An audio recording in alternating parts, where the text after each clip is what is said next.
6, and playing second base will be number 3, Aiden Carricker. Batting 7, and playing right field will be number 21, Dawson Roberson. Batting 8, and playing left field will be number 7, Landon Urban.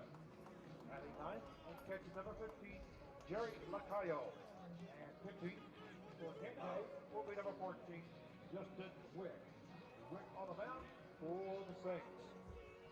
Manager and head coach for the Saints is Mike Coons. Coons is the manager for the Saints. Our umpires for today's game at home plate, Doug McClure. First base is Robert Dickinson, and at third base, Todd Sigway. The umpires lineup is brought to you by Green Vision Group, total eye care for the entire family. Now at 19 convenient locations throughout Kansas, Green Vision Group, never miss a moment. Special thanks to Doug McClure. I wish mine was sitting on the chair.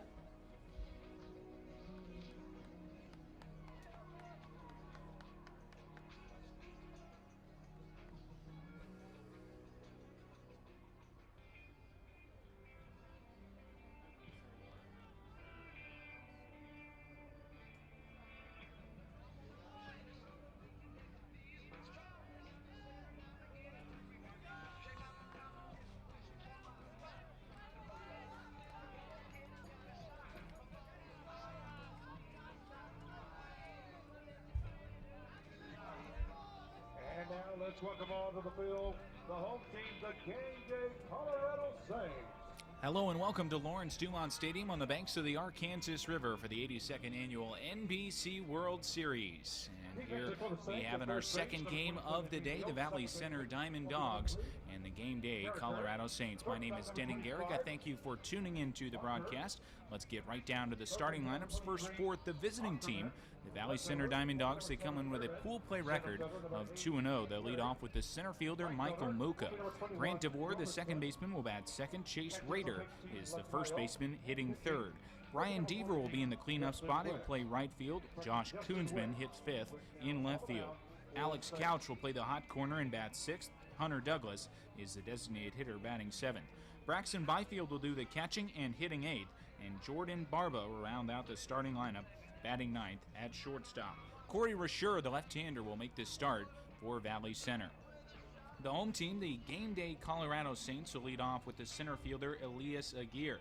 Brandon Bakar, the shortstop, bats second. Alex Achterman is the third baseman, hitting third. Emilio Martinez is in the cleanup spot at first base. Philip Cruz, the designated hitter, bats fifth. Aiden Carricker is the second baseman. He's hitting sixth. Nas Roberson bats seventh in right field. Landon Urban is the left fielder, batting eighth. And Jerry Lacayo will do the catching and batting ninth. On the mound tonight for the Game Day Colorado Saints is left-hander Justin Wick, 6'2", 175 pounds, from Parker, Colorado, which is where this Game Day program is originally from. And Wick hails from South Mountain Community College. He was a freshman there this past spring, made 14 appearances, one of which was his start, going 3-5 with a 5.95 ERA in 42 and a third innings. Wick just about completing his warm-up tosses. The Game Day Saints wearing the powder blue tops with the dark blue sleeves over gray pants with blue piping down the side, over dark blue socks with the dark blue cap as well. Valley Center is in their traditional purple tops with the digi camo sleeves running across the front and the back, and then silver numerals, and they are over white pants. Michael Muka will stand in from the left-hand side. We're ready to get this one underway on a very hot day here from Wichita. Our first pitch temperature, 99 degrees. The wind blowing out to left about 15 miles an hour. As a left-on-left matchup for Wick to get us underway here in the top half of the first inning. The Diamond Dogs at 2-0. The Saints at 1-1. Here's the kick and the pitch from Wick. It's a fastball that works down and outside for ball one to get the game underway. Our first pitch coming at 4:37 p.m. Central Standard Time. Here's the kick and the 1-0. That's on the inside corner to even things up at a ball and a strike on Muka. The former Wichita State outfielder, 1 for 4 in the Diamond Dogs' last victory against the Ozark Generals. He bunts this one first base side. It's a good one. Coming over is Martinez. The underhand flip and not in time. Muka gets down an excellent drag bunt to the first base side. He beats the underhand flip from Martinez, and more importantly, beat the pitcher Wick getting over to the bag. It's a leadoff single to start the ball game here in the top half of the first inning. So good speed for the Diamond Dogs on the bases already, and that will bring Grant DeVore to the plate. DeVore's having a good tournament up to this point. He is 3 for 9, and will stand in from the right-hand side. We'll see if the Diamond Dogs want to lay down a sacrifice bunt early as Martinez comes in for a quick chat with his left-hander. The Saints go Urban, Aguirre, and Roberson from left to right in the outfield. Ackerman, Bakar, Carricker, and Martinez around the horn on the infield. DeVore squares but takes a strike, and it's 0-1 to the Valley Center second baseman. Steps out, gives a look down at Diamond Dogs third base coach Pat Hahn, flashing through a series of signals. And now back in from the right side. Wick works off the extreme first base side of the rubber. The 0-1 is bunted up the first base line. Wick bobbles it, now drops to his knees. The spinning throw is in time to get DeVore by a step and a half.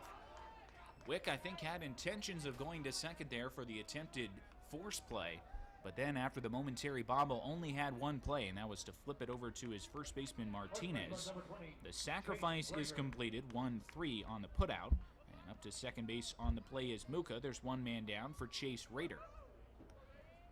Another Wichita State product in Rader. Bats from the right-hand side. He gets the start at first base tonight after he was the DH in the Diamond Dogs last game. Fastball works up and outside, and it's 1-0. Valley Centers beat the Colorado Sox 7-4 and the Ozark Generals 9-3. Game Day Saints at 1-1. They beat the Generals 5-3 but lost to the Sox 7-5. Drives this one out towards left center field. Going after it is Urban, still chasing. This ball is hit well, and a sliding attempt, but it's over the fence on a bounce for Chase Rader. It'll be a ground rule double as Muka will come in to score. Shocker drives home Shocker, and Valley Center has taken an early 1-0 lead, just 3 batters into the top of the first. Rader already has his 4th hit of the tournament. He's out in scoring position after that RBI double. Just one out in the inning. It was a long run for both Urban and Aguirre from center field, and ultimately a sliding effort from the Saints center fielder came up just a bit short. Left on left matchup here against Deaver, and the pitch misses down and away. It's blocked right there by Lacayo. 1 ball and no strikes to count. This Valley Center offense has been pretty hot through the first 2 ball games. They put up a combined 24 base hits and 16 runs. 7 against the Sox and then 9 against the Generals. Pitch on the way. Fastball is on the outside corner, and it's 1 ball and 1 strike to Deaver. 3 for 7 in the NBC up to this point. A lot of good numbers as you make your way through this Valley Center lineup. Josh Koonsman in the on-deck circle is 4 for 5. Hard ground ball right side. That's by Martinez and into right field for a hit. Rader being sent towards the plate. Here's the throw in from Roberson. It is not in time. And advancing to second on the play is Deaver. It's an RBI single, and Valley Center has grabbed a 2-0 lead here in the top half of the first inning. Deaver, a hard smashing ground ball they got by the first baseman Martinez. No hesitation from Pat Hahn at third as he sent Rader to the plate. And he just was able to slap the hand down on the home plate dish right before Lacayo applied the tag. Josh Koonsman will stand in from the right-hand side now as Wick brings the hands to the set. Deaver's off for third base, got a great jump. The pitch is inside. The throwdown is not going to be in time. It was a called strike by home plate umpire Doug McClure, so the count is 0-1, but Deaver steals third base on the first pitch, and now he is just 90 feet away. That's going to prompt Game Day to bring their infield all the way in. Koonsman again is 4 for 5 in the tournament up to this point. Had a pinch hit, and then was 3 for 4 in the other game. Up and outside, 1 ball and 1 strike to count. Right hand hitting Alex Couch waits in the on-deck circle. And then Hunter Douglas, should anyone else reach in the frame for the Dogs. 2-0 our score, just underway, top half of the first inning. Left-hander Justin Wick running into some trouble early. The 1-1. Bounce down and inside. Lacayo smothers it to his left. 2 balls and a strike. So the Saints trying to ensure that this lead stays right where it is. They brought the infield all the way in. The middle infield staying a little bit back. They aren't quite on the edge of what would constitute the grass on a normal dirt and grass field. The 2-1 on the way.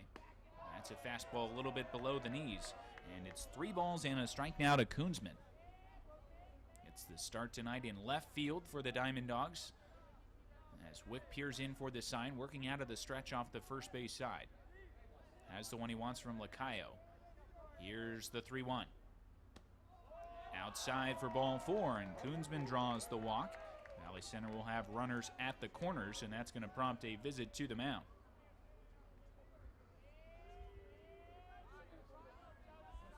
The game day pitching staff should be in pretty good shape. They got a great start from Peitzmeyer in their ball game against the Ozark, Missouri Generals. He went 6 innings, allowed just 3 earned runs, and then used 3 relievers for an inning apiece. Had to burn a little bit more against the Colorado Sox. He used 4 pitchers there. Porras went 3, Sherry 4, Ware and Vlanderen with an inning apiece.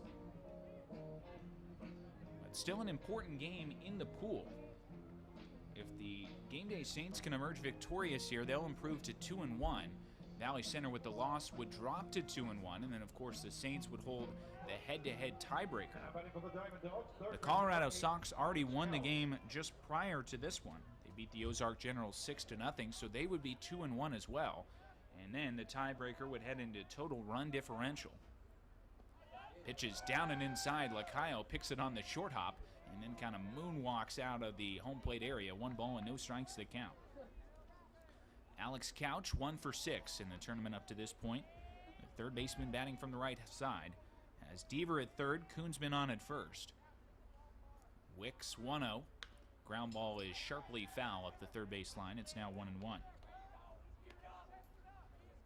So not the start that Justin Wick had envisioned. A bunt single from Muka, sacrifice bunt from DeVore, then a double from Rader, and Brian Deaver, an RBI single before the walk to Koonsman.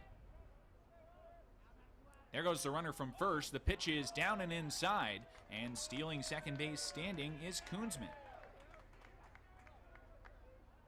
Couch had squared around a bunt, but he pulled the bat back as a breaking ball worked down and in. So the count is now 2-1 on him. It's the second stolen base in the frame for the Diamond Dogs. And now 2 are in scoring position with 1 out. The middle infield will come in again. The corners stay in about even with their respective bases. Here's the 2-1 to Couch. Outside, 3 balls and a strike. And you wonder how much longer Game Day can afford to ride Wick. Nobody throwing right now in their bullpen, but in a pivotal game in the pool, they have fallen into an early hole. 3-1 is down and inside. That's ball 4, and Alex Couch draws the walk. Bases loaded full of Diamond Dogs now with 1 out, and Hunter Douglas will be stepping to the plate. Lacayo wants to come out and have a quick word with his left-hander, and now it looks like a couple players are going to make their way down into the Saints bullpen. Deaver, Koonsman, and Couch will be the base runners as Lacayo ready to head back behind the dish. Looks like Game Day will play the middle infield back now in hopes of a double play. The corners will stay in. Douglas, the designated hitter, 2 for 3 in the tournament up to this point. And he bats from the right-hand side. Had a pinch hit in a victory against Ozark, and he swings and misses at the first offering from Wick. It's 0-1. Lacayo popped up and looked down at third base at Deaver, but ultimately just chased him back to the bag. No throw. Center fielder Aguirre shifted way over towards the left center field gap as they play Douglas to the pull side. The 0-1. That's a called strike on the inside corner, and Wick has now jumped into the driver's seat at 0 balls and 2 strikes. Braxton Byfield, the catcher, waits in the on-deck circle. Wick looking for a big strikeout. 0-2. Swing and a miss, he gets it. 3 pitches, and he dispatches Hunter Douglas for a big second out here in the first inning. First strikeout for Wick, and now he has a chance to get out of this inning with minimal damage if he can get through Byfield. Braxton Byfield will step to the dish. He's played in both games. Came on as a defensive replacement in Game 2 after getting the start against the Colorado Sox in Game 1. Does not have a hit yet. He is 0 for 2. Bats with an open stance. And a fastball needles the outside corner, 0-1. Well, whatever Lacayo had to say to Wick, it has calmed the lefty down. He has pumped in 4 straight strikes. And now just 1 out away from keeping the Diamond Dogs to a 2 spot here in the top of the first. Breaking ball stays outside. Lacayo has to lunge to his right. And it's 1 ball and 1 strike. Elias Aguirre, Brandon Bakar, and Alex Achterman in the top 3 in the game day order, coming to the plate in the bottom half of the frame. Wick trying to send us there. Leans in for the sign, glove resting against his knee. Now the 1-1. Line foul off to the right side by Byfield. And now it is 1-2. 2 more games to follow after the conclusion of this one. The El Dorado Broncos will take on the Action Baseball out of Austin, Texas, and then the Inland Empire Golden Bears and the Kansas Cannons in our nightcap. Breaking ball grounded third base side, fielded there by Achterman. He's going to go to second, and it's in time for the fielder's choice. So Valley Center gets a couple of runs, but they strand the bases loaded. Onward to the bottom half of the first inning we go. It's Valley Center 2 and Game Day 0.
Defensively for Valley Center, first base number 20 Raiders, second baseman number 7 DeBoer, shortstop will be number 29 Barba, third baseman number 8 Couch, left fielder number 17 Bootman, center fielder will be number 2 Buka, right fielder number 21 Deaver. Catches will be number 35 Bill, and pitching quick number 1 Corey Racer. Racer on the mound for the Diamond Dogs. Lead off bottom half the first inning for Game Day Colorado Saints. Center fielder number 8, Elias Aguirre. Elias Aguirre will stand in from the right-hand side to get us underway in the bottom half of the first inning. The kick and the pitch is a fastball on the inside corner for a called strike 1 from Corey Racer, the left-hander for Valley Center, who makes the start. Already has himself a 2-0 lead. Out of the full windup off the third base side, his breaking ball is lined into left field for a base hit by Aguirre, and he will head down to first with a leadoff single here in the bottom half of the first inning. Let's tell you a little bit more about Ray Scher, who gets this start. The left-hander, 6'1", 170 pounds, from Midland, Texas. Played his first 2 collegiate seasons for the Cisco Wranglers junior college team, and has had an outstanding summer for the Diamond Dogs. He's 6-0 in 11 appearances with 1 save. A fastball works up and outside to Brandon Bakar, the shortstop, 1-0. 2.68 the ERA for Ray Scher in 43 2/3 innings. Has allowed 33 hits. Fastball stays upstairs, and it's 2 balls and no strikes to Bakar. 2 for 10 in the NBC up to this point. Steps out, gets a look down at his third base coach, and now back in. Ray Scher's 2-0. Fastball at the belt this time, as home plate umpire Doug McClure raises the right arm. 2-1 the count. Ray Scher, not a big strikeout pitcher. He's punched out 30 in those 43 2/3 innings, has walked 16 and hit 2. There goes the runner from first. The pitch is down and inside. The throw down by Byfield kicks into left center field. Aguirre is up. He's racing for third base, and he's going to be there easily. a stolen base for the game day center fielder, and then the throw down ricocheted either off of him or off the glove of the covering middle infielder, and it bounced into no man's land in left center field. It'll be credited as a stolen base and then a throwing error on the catcher Byfield. And now the pitch on the way. It's a fastball in the inside corner. And now 3 balls and 2 strikes to Bakar. Infield stays back for Valley Center. Ground ball would produce a run. Ray Scher's pitch flown down the right field side. That's going to get out of play, and we'll do it again. Foul ball courtesy of Wichita Stars baseball. Geary, Bakar, Achterman due up. Emilio Martinez if anyone reaches for the Saints. 3-2. Swung on and bounced out to second base. Fielded there by DeVore. The run will score. And a little flip to first is in time to retire Bakar. It's an RBI ground out, and the Saints have pulled back to within 2-1 here in the bottom half of the first inning.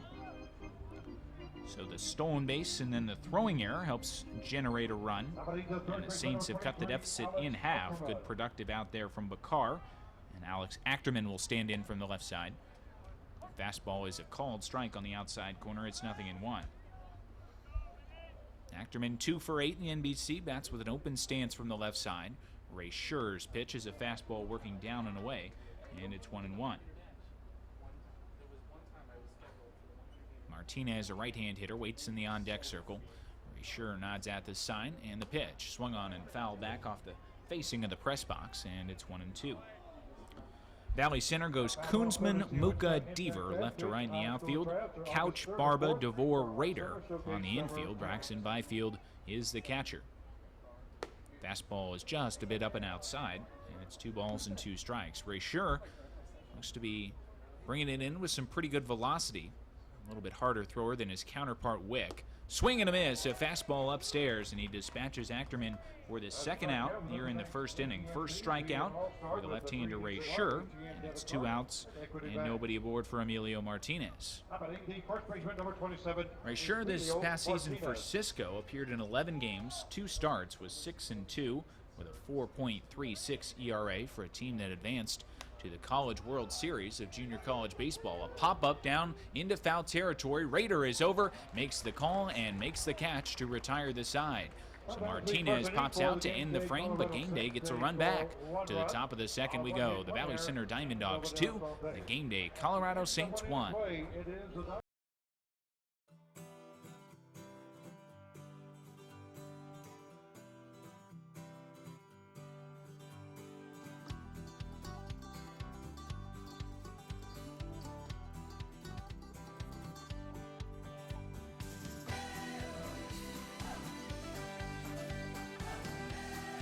There's always something fun happening in Wichita. So after a great baseball game at Lawrence Dumont Stadium, head to visitwichita.com.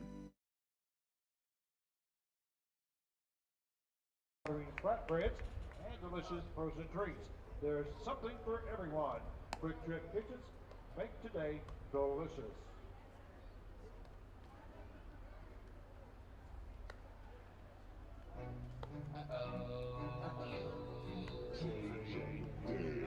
DJ and Low is in the building.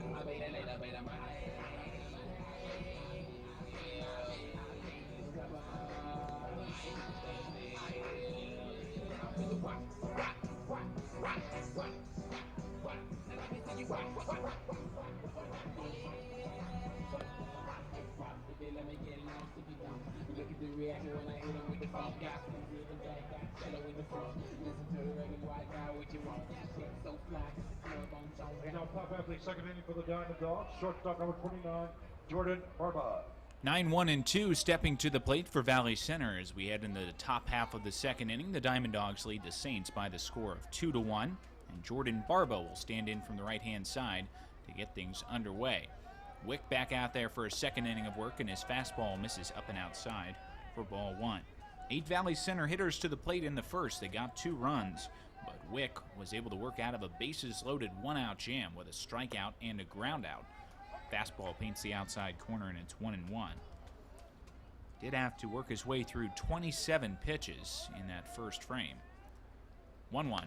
Barba skies it on the left side of the infield. Achterman is in foul territory, making the call and making the catch. Lakai was over there as well, but Achterman very vocal that he wanted that baseball, and he puts it away for the first out here in the second inning. Number 2, Michael Muka. Barba is 0 for 1. That'll send us back to the top of the order for Michael Muka. Laid down an excellent bunt to the first base side. Back leading off this ball game, was able to beat out the pitcher Wick to the first base bag for an infield hit, and he came around to score. Slider stays down and outside. 1 ball, no strikes. Pretty pronounced hesitation in the delivery from the left-hander Justin Wick as he pauses with that arm behind him and then kind of shot puts it towards the plate. 2-0 as his fastball misses down and outside. Probably difficult, especially as a left-hand hitter, to stay on time with that. The 2-0 coming up and inside, and it's 3 balls and no strikes on the leadoff hitter Muka. That's with an open stance. Wick into the motion. Here comes the 3-0 pitch. Inside, and it hits him right in between the shoulder blades, just above that 2, and Muka will head down to first base with a hit by pitch. So Wick has now walked 2 and hit 1. Has had to battle some spotty fastball command. That would have been ball 4 even if it hadn't hit Muka. Now Grant DeVore will step to the plate. He laid down a sacrifice bunt back in the first. A play where Wick initially had designs on going to second, eventually just got the out at first. Pitch on the way. A slider is up and outside, 1-0. And in addition to that long pause with the throwing arm behind him, Wick has a very long and slow leg kick trying to hold the runner at first. Pitch to DeVore, stays up and outside, 2-0. And Lacayo wants to come out and have a chat. The last time Lacayo did this back in the first inning, it paid immediate dividends as Wick got a strikeout of Hunter Douglas on 3 pitches and then induced a ground out from Byfield to end the threat. So we'll see if his catcher has some more words of wisdom. Justin Wick, a native of Parker, Colorado, which is where this game day program originated. They are 18 and 18 in the regular season. Fastball is up and outside, and it's now 3 balls and no strikes to DeVore. Qualified out of the Mile High Collegiate Baseball League did the Saints. Fastball is on the outside corner. DeVore had taken a step towards first, but he's brought back by home plate umpire Doug McClure.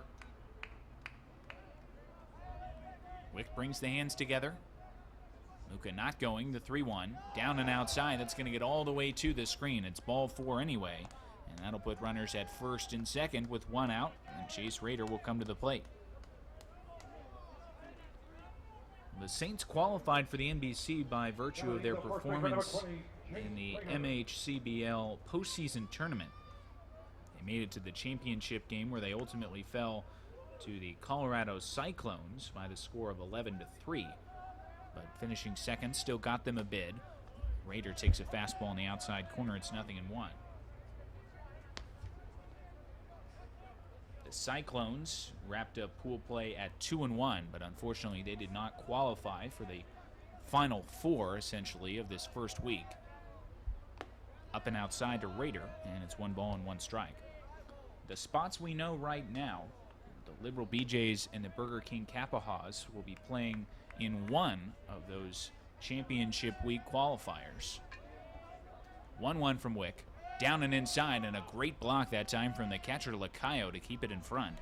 2-1 as that slider bounced in about 57 feet, and Lacayo slid to his left to prevent a wild pitch. Pool B and Pool D still up for grabs. These two teams out of Pool D. Again, Valley Center at 2-0, but it wouldn't matter if the Saints win. Both teams would finish 2-1. This one stays low, and it's now 3 balls and a strike to Rader, and Wick has lost the command here in the second inning. Has only thrown 2 strikes to 3 hitters. A hit by pitch and a walk, and now 3 balls and a strike to Rader. 1 out, Mook out at second, DeVore on at first. Long look in at his catcher Lacayo, now has the one he wants. 3-1 coming. Upstairs, that's ball 4. And back-to-back walks have now loaded the bases for the Diamond Dogs, with 1 out in the frame for Brian Deaver. Now the first baseman Martinez wants to come in and try and calm down his young left-hander. Double barrel action down in the Saints pen. A couple of right-handers are up and throwing. But it looks like it's going to be Wick who will be facing Deaver, maybe just because it is a left-on-left matchup. Colton Royer and Zach Vlanderen are the righties throwing down there. Wick to the set, the pitch to Deaver. Down and outside, Lacayo smothers it, but it's 1 ball and no strikes. Deaver an RBI single, back in the first. Advanced to second on the throw, stole third, but then was stranded there. The 1-0 coming. Stays a little bit inside, 2 balls and no strikes. Well, Justin Wick needs to find it and find it right now. Valley Center leading by the score of 2-1, threatening with the bases loaded and 1 out. Inside, it almost hit him. And Wick, very visibly upset with himself out on the mound. He's now forced into a corner. One more wide one would bring home another Valley Center run. And they have done all this without the benefit of a hit. A hit by pitch on a 3-0 count, and back-to-back 5-pitch walks to DeVore and Rader. Here's the set. The kick in the 3-0. That is down and inside for ball 4, and that will force home a run. Third consecutive walk from Wick, and it looks like that is going to be it for him. The game day manager has made the call to the bullpen, and we will have ourselves a pitching change. We'll tell you about the new Saints arm when we come back. Our score in the top of the second inning is Valley Center 3 and game day 1.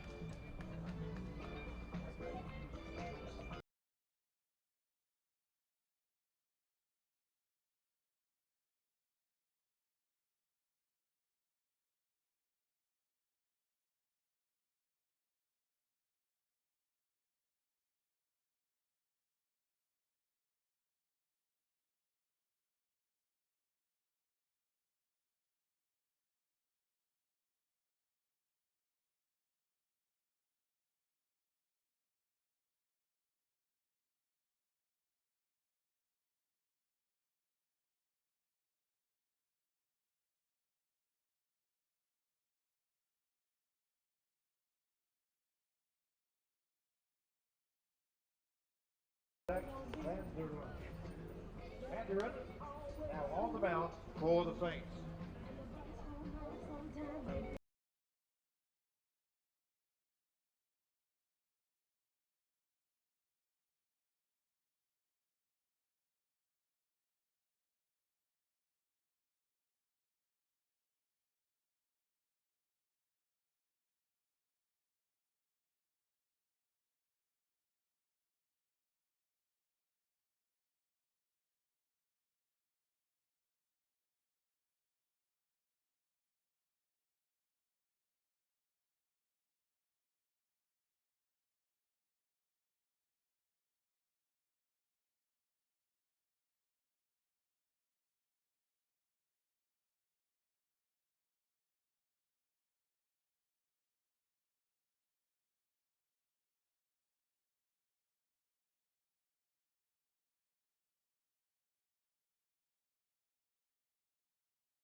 The new pitcher for the game day Saints is right-hander Zach Vlanderen, 6'2", 225 pounds, also out of Parker, Colorado, and he inherits a bases-loaded and 1-out jam, already trailing by the score of 3-1 here in the second inning.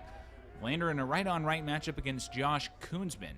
Comes to the set, kicks and deals, and a high fly ball down the left field line. Urban going in towards the corner, and this ball is just foul. Koonsman making a bid for a grand slam as he shot that one down towards the 330 sign. Again, the wind is blowing out to left, and he got some help there, but it stayed to the left of the foul pole. Valley Center manager Pat Hahn kind of joking around with home plate umpire Doug McClure, leaning out, kind of a Carlton Fisk trying to wave it back fair. But it's no balls in one strike that count to Koonsman, who nearly broke this game open with one swing right there. 0-1 coming. Driven out towards left field. Urban is back on the run, will make the catch. Tagging in third base and coming in to score is DeVore. It's a sacrifice fly, and Valley Center has extended the lead out to 4-1. Back-to-back good swings from Koonsman as he rifled that one out towards left center field. Urban got a good jump, though, and was able to track it down. He holds the other two runners at their respective bases. And now a chance for Landerin to get out of the frame if he can get through Alex Couch. Couch reached on a walk back in the first, one of 5 that the starter Justin Wick issued in his inning and a third. There goes the runner for third. Breaking ball is down and outside. Rader will steal third standing up, but the other runner on at first base, Deaver, does not go anywhere. Ball 1 the count to Couch. Third stolen base for Valley Center through the first 2 innings. Landerin, the big righty, brings the hands together. There goes the runner from first. The pitch is down low, and that'll be a stolen base for Deaver. So maybe just wanted to wait around an extra pitch, and then he goes. It was a great pitch to run on, bounced in the dirt. There was absolutely nothing Lacayo could do about it. But that is 4 for 4 now in stolen base attempts for the Dawgs. Base hit could mean 2 runs. Landerin's 2-0. Driven out towards center field. Going back is Aguirre, still turning, reaching, makes the catch right on the center field warning track. Valley Center gets a couple more runs as we head into the bottom half of the second. It's now the Diamond Dogs 4 and the Saints 1. If you or a loved one are finding that you need more care than can be provided at home, then make the move to Via Christi Village. Our comfortable living options can meet a variety of health needs. Via Christi Village's exceptional care can help you maintain your best health. And our life enrichment programs and social activities can keep you enjoying the active life you love. To learn more about our conveniently located retirement communities around Wichita, call 946-5200 to schedule a visit or visit Via Christi Village.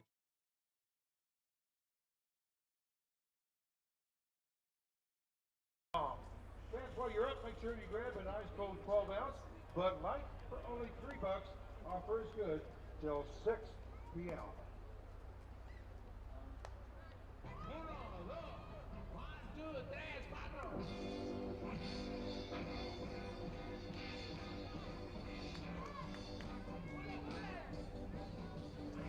Lead off on the second inning for the Saints.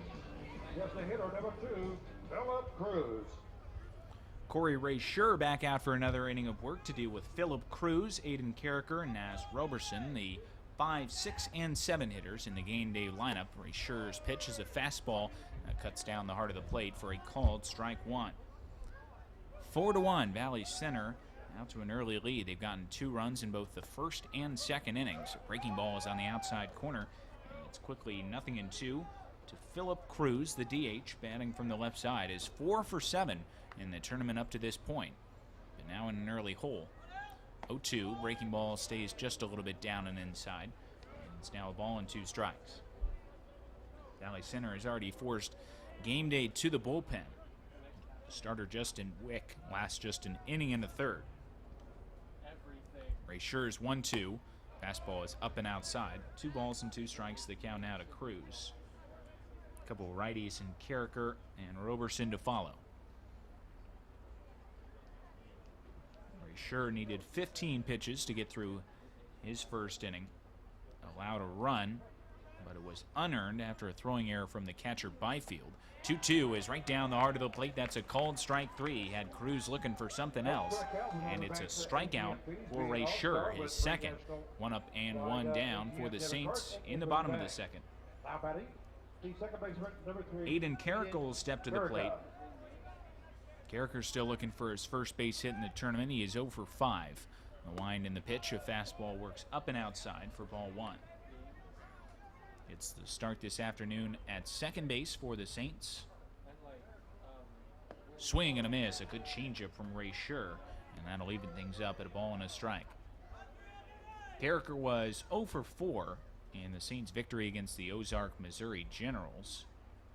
As the 1-1 is driven out towards right center field, Deaver is over, and he will make the grab for the second out of the inning.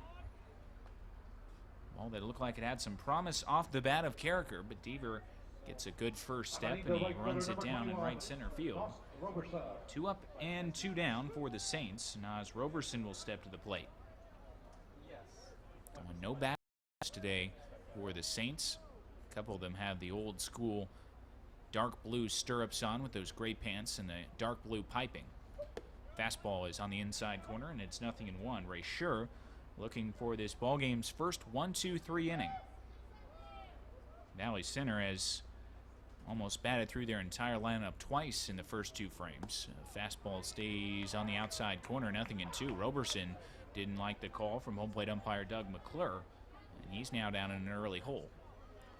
Robert Dickinson, the first base umpire. Todd Sigwing down at third. The 0-2 is shot foul, and we'll do it again. That foul ball courtesy of Martin Pringle Law Firm, with offices of Wichita. Again, with the victory, we would have 3 teams in this Pool D at 2-1. And then the tiebreaker would go into total run differential to try and configure who moves on into the final 4. Drive out towards right center field by Roberson, falling quickly. Muka dives and made the catch out in right center field. A highlight reel grab from Michael Muka to take away a base hit, and it's a 1-2-3 inning for Ray Scher. Onward to the top of the third we go. Our score, the Valley Center Diamond Dogs 4, the Game Day Colorado Saints 1. For nearly 60 years, Goodwill has helped people like Katie develop skills through job and education opportunities. When Katie first came to Goodwill, she was emotional and unwilling to try new jobs. Working with Goodwill's program specialists, Katie made significant progress in both productivity and attitude. Now Katie enjoys doing a variety of jobs in Goodwill's contracts division and developing her skills as part of the retail mobile crew. Donate, shop, educate, employ. Learn more and give at Goodwill KS.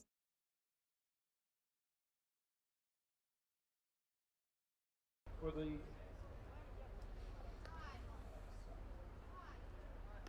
$2 game is Jimmy Diners and LT Care Solutions. Thank you, Jimmy Diner and LT Care Solutions, and all our meal partners for their continued support of the 82nd NBC World Series.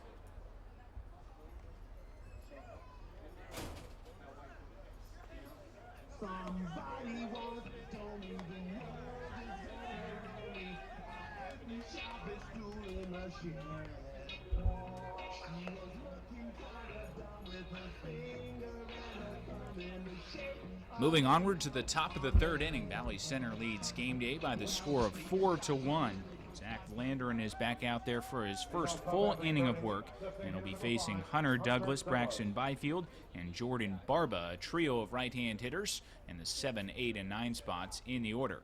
Vlanderen's pitch is a fastball at the knees to Douglas, and it's 0-1. The book is now closed on the starter Justin Wick. He goes an inning and a third and allows 4 runs on 3 hits, 5 walks, really turned 1 hit by pitch and 1 strikeout. A fastball is off the plate outside. It's 1-1 now to Douglas. He was the lone strikeout victim for Wick back in the first. Went down on 3 pitches as Wick had to battle his way to a pitch count of 48 in that inning and a third. Breaking ball skips down and outside off the glove of Lacayo back to the screen, and it's 2-1.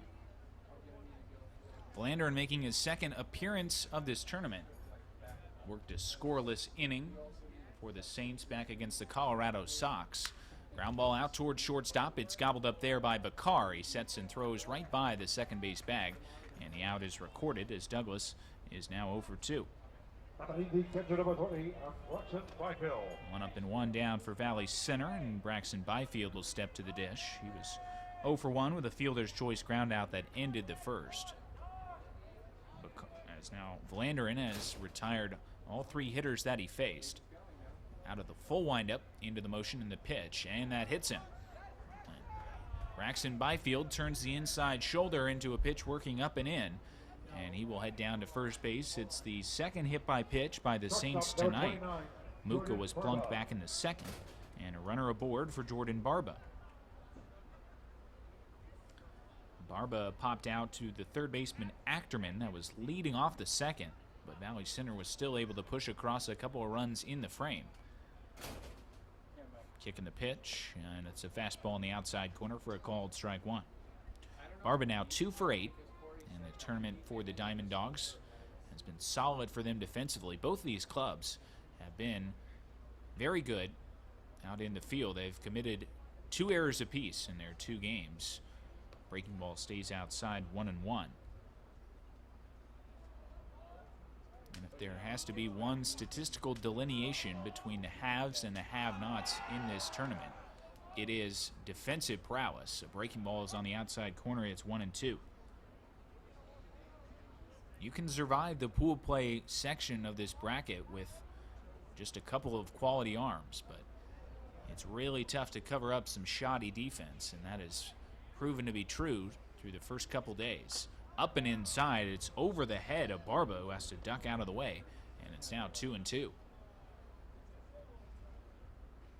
Byfield's been getting a pretty healthy lead over there at first base. He is the catcher, but we'll see if he's on the move. 2 balls and 2 strikes. Vlanderen brings the hands together. The kick and the pitch. Swing and a miss. He went to the slider down and outside, and he strikes out Barba. It's the first strikeout for Vlanderen, and there's 2 outs in the inning. We'll head back to the top of the order now for Michael Muka, getting his 3rd at-bat in 3 innings.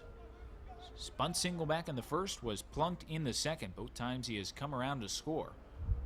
And then made an outstanding diving grab out in right center field in the past half inning. Vlanderen gives a check of Byfield on at first. Winds and fires a fastball that is just off the plate outside for ball 1.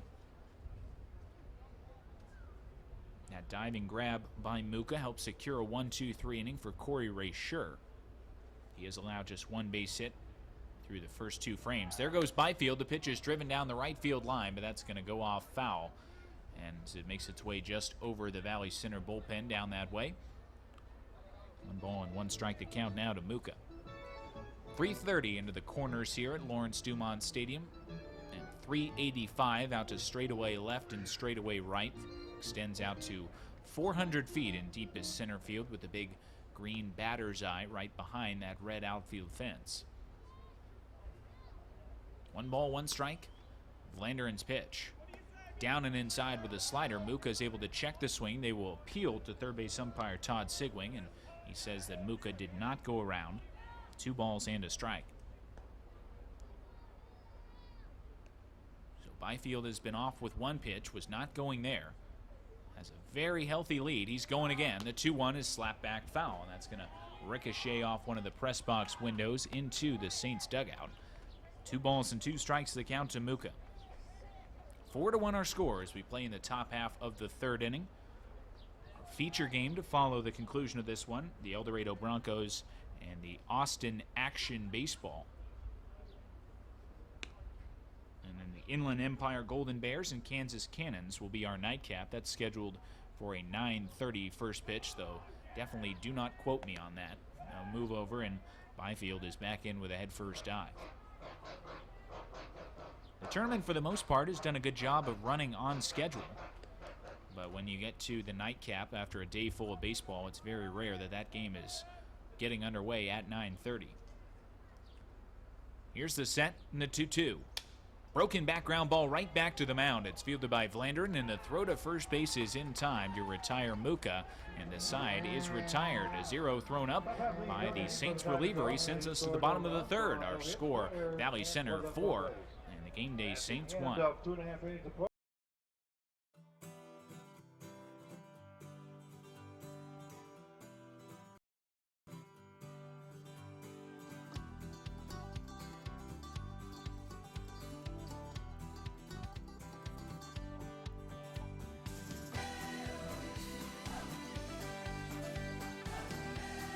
There's always something fun happening in Wichita. So after a great baseball game at Lawrence Dumont Stadium, head to visitwichita.com.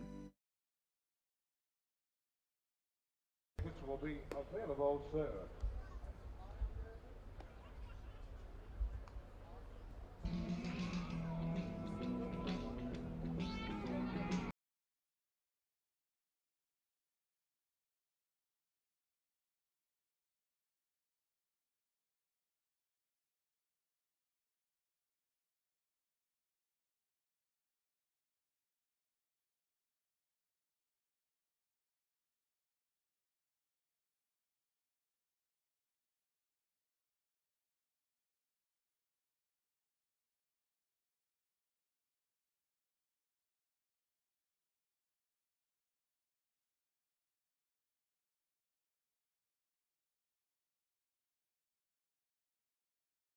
Brandon Urban, Jerry Lacayo, and Elias Aguirre will step to the plate. It's the 8, 9, and 1 hitters against left-hander Corey Ray Schur, who kicks and deals in a swing. A foul right back to the screen from Urban. No balls and 1 strike the count on the game day left fielder, 1 for 7 in the tournament up to this point. Bats with an open stance from the right side. Ray Schur's 0-1 is a breaking ball that fades outside. 1 ball and 1 strike the count. Just 27 pitches for Ray Schur through the first 2 frames. 15 in the first, 12 in the second. A fastball is up and outside, 2-1. Valley Center's already in good shape in terms of their pitching. They've had to use just 4 relievers through the first 2 games. Little soft fly ball into right field. Deaver is on and makes the catch for the first out. He was playing shallow as it is. Urban tried to poke that ball to the opposite field, but it hung up for Deaver, who squeezes it, and will bring Jerry Lacayo to the plate. Lacayo, the right-hand hitting backstop, also going with 1 batting glove here this afternoon. Again, the first pitch temperature was 99 degrees. Ray Schur's fastball works up and outside for ball 1. A lot of times with temperatures that hot, guys want to use the batting gloves just to prevent slippage. Fastball down and outside from Ray Schur, 2-0. After his 2 seasons at Cisco, he's signed to continue his college baseball at Texas A&M Corpus Christi. Fastball is up and outside, and it's 3 balls and no strikes. The Islanders signed him after his freshman season with the Wranglers, and then he went and played his sophomore season again at Cisco. Way up and outside. That's a 4-pitch walk to the 9-hole hitter Lacayo. And a 1-out base runner for the Saints here in the bottom half of the 3rd inning. That'll send us back to the top of the order for Elias Aguirre. Aguirre singled in the first, then stole second to third on a throwing error and came around to score on the Brandon Bakar groundout. Left on right matchup now for Ray Schur. Winds and fires, and a fastball paints the outside corner. It's 0-1. 4 runs, 3 hits, 1 error for Valley Center. 1 run, 1 hit, and no errors for the Saints. The man at the plate responsible for that lone base hit. Second baseman DeVore shaded over towards the bag in hopes of a double play. Down and inside. There goes the runner on a delayed steal. The throw is going to be off the bag. And stealing second base is Lacayo. So Lacayo didn't go on first move, but he waited just a beat. And then with no middle infielder covering, he's able to steal second. Valley Center's been very active in the running game. They have 4 stolen bases. And now Lacayo swipes second base with 1 out in the inning. Pitch was a ball to Aguirre, so it's now 1-1. Ray Schur sprinted in to have a word with Byfield. Maybe just mixing up the signs now that there's a runner out at second base. A combined 6 steals by these teams through the first 2.5 innings. A little floater foul into the right field stands. Count to 1 ball and 2 strikes on Aguirre. He's now 4 for 6 for the Saints in this tournament. Did not get the start in the leadoff spot in game 1. That was Bakar. But then against the Sox, he delivered 3 base hits. He fouls this one back to the screen and stays alive at 1-2. Also scored a couple of runs out of the leadoff spot. As the Saints put together 11 base hits against the Sox, but they were only able to turn that into 5 runs. They never could get a crooked number, just 5 1 spots. 1-2, swing and a miss, a changeup, and he had Aguirre out in front. It's a strikeout for Ray Schur, his 3rd of the ball game. And there's 2 outs in the inning now for Brandon Bakar. The shortstop number 25, Brandon Bakar.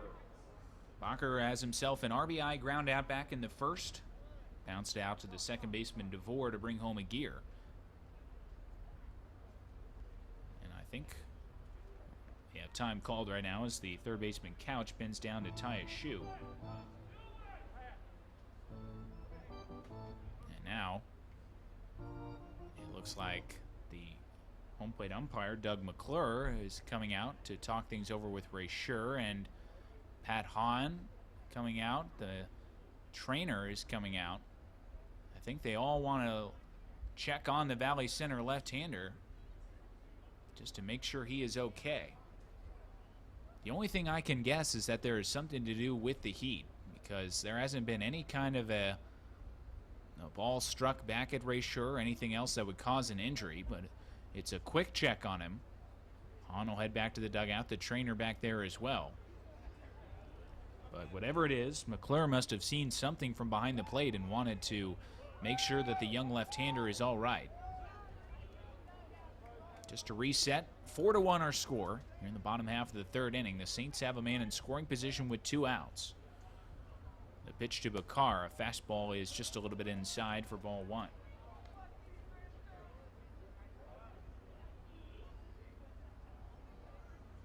Waves the bat back and forth, raises it up above his head. The pitch from Rayshore, swing and a miss. A fastball in the outside corner, and it's 1-1.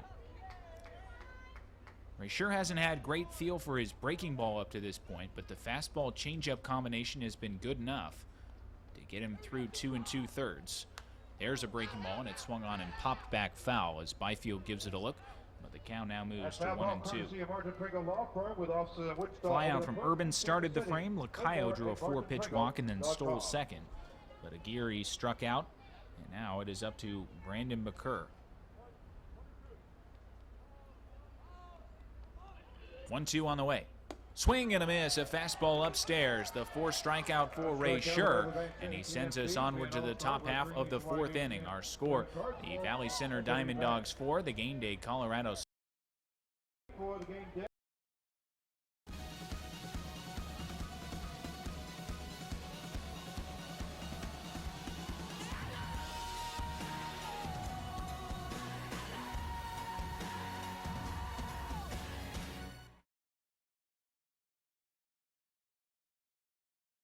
Just south of the VA Hospital at the Wichita Suites, you'll find a fitness center, full and complimentary full breakfast buffet. Call 685-2233 or visit WichitaSuitesHotel.com. Hey fans, make sure that you pick up a Quick Trip limited edition 32-ounce Folds of Honor cup with your favorite soda pop in it.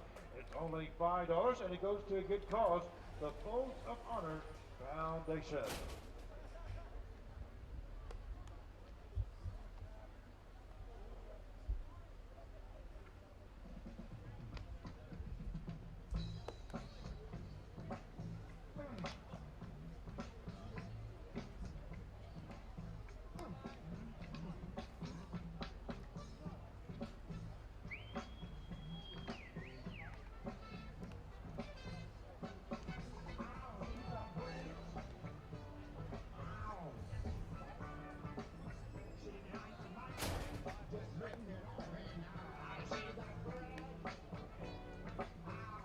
Now top athlete for the Diamond Dogs, second baseman number 7, Grant DeVore.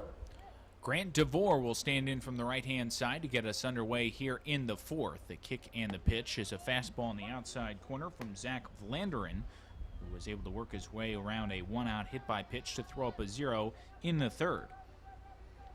DeVore has laid down a sacrifice bunt and walked. Does not have an official at-bat yet. Fastball is off the plate outside. It's 1-1. But Vlanderen has kind of steadied the ship just a little bit for game day with his inning and 2/3 of scoreless relief.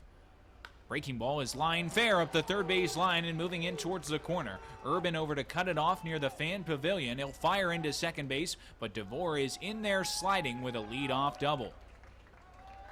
First base hit for DeVore as he shoots that one just inside the third base bag. Achterman had no chance to get to it. And now the Diamond Dogs with an excellent scoring opportunity to start the 4th. They'll head into the middle of their order now as Chase Rader will step to the plate. Rader doubled back in the 1st, a booming ground rule double out to left center field before he reached on a walk in the 2nd. Both of those bats were against the starter Justin Wick, his first time facing Vlanderen.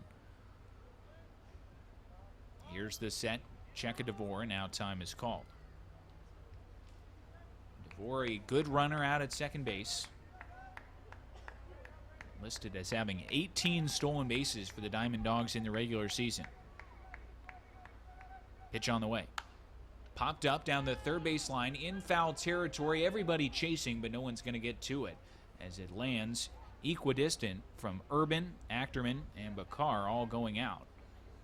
0-1 the count on Rader. He was out in front and just popped that one off the end of his bat, but no one had a real good chance to get to it. Looks like Rader may have broken the bat, and he's going to retrieve some new lumber.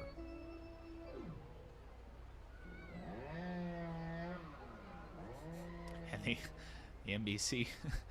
NBC staff here playing the buzzsaw sound effect as Rader has to retrieve a new stick. That never a good feeling as a player, not only to not make good contact, but then to waste a good piece of lumber. Here's the set by Vlanderen. Long look at DeVore, and again time is called.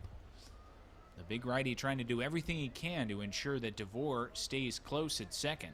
Carricker, the second baseman, is almost essentially holding him on. He is that close to the bag. DeVore still inching his way off just a little bit, flinching out there. And now the pitch to Rader.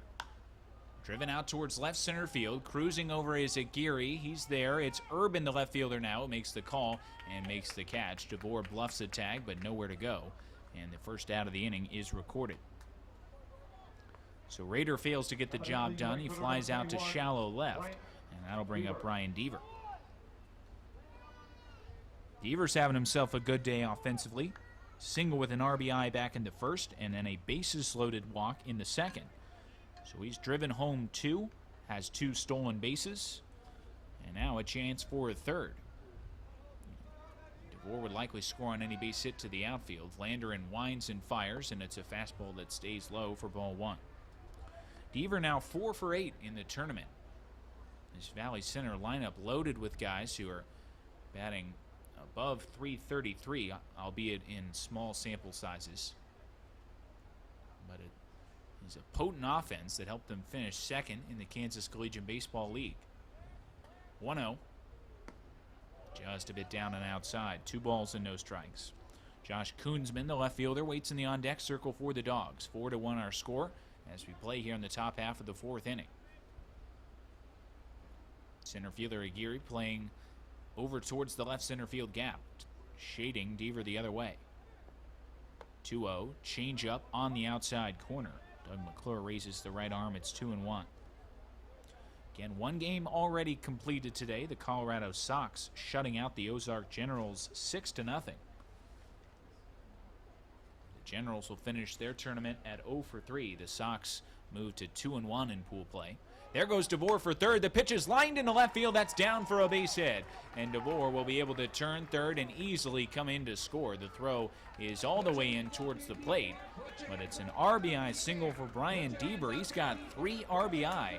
And Valley Center has extended the lead out to 5-1. That's a lot of faith all the way around. As DeVore trusted that Deaver was going to put a ball in play. It's not often you'll see a guy break for third with a left-hand hitter up, as it gives a clear throwing lane for the catcher. But Deaver smacked it in between Ackerman and Bakar, down for a base hit and an RBI. Josh Koonsman the hitter now. Vlanderen winds and fires and squaring around a bunt, but pulling the bat back is Koonsman as the breaking ball is in the turf outside. 1-0. Aguirre again playing over towards left center field. This time it's to the pull side. Koonsman has walked in the first and then hit a line drive sacrifice fly back in the second. Down and outside, it's 2-0. He was the first man to face Vlanderen when he came in the second. The righty retired both men that he faced there, then threw up a 0 in the third, but has ran into trouble here in the fourth. 2-0. On the outside corner with a fastball, it's 2-1. Nobody throwing down in the Valley Center pen. Corey Ray Schur is at 44 pitches through 3. There's a right-hander on the mound down in the Saints left field pen, but he's not throwing as of this moment. Here's a move over from Vlanderen, and Deaver dives back in head first. He has 2 stolen bases already today. Inching his way off as Vlanderen peers in for the sign from his catcher, Lacayo. Brings the hands to the set. Long pause, Devers going. The pitch is swung on and chopped up the middle. Fielding it is Bakar on one long hop, and the throw to first is wide, but what a tag by the first baseman Martinez, coming off to field that errant throw and then slapping it down on Koonsman as he ran by. Great play right there from the Saints first baseman to prevent a throwing error, as he saves the bacon of Bakar, whose throw had a chance to sail into foul ground. That would have meant serious trouble for the Saints. Instead, it's 2 outs in the inning, and Alex Couch will step to the plate. Vlanderin's breaking ball is on the outside corner for a called strike one. Deaver, who is off with the pitch, advances to second. With his speed, he will probably score on any base hit to the outfield. Again, Carricker out at second, trying to hold him close. That right side of the infield is almost entirely vacated. Here comes the 0-1. Big swing and a miss, a changeup, and he had Couch out in front. Nothing in two.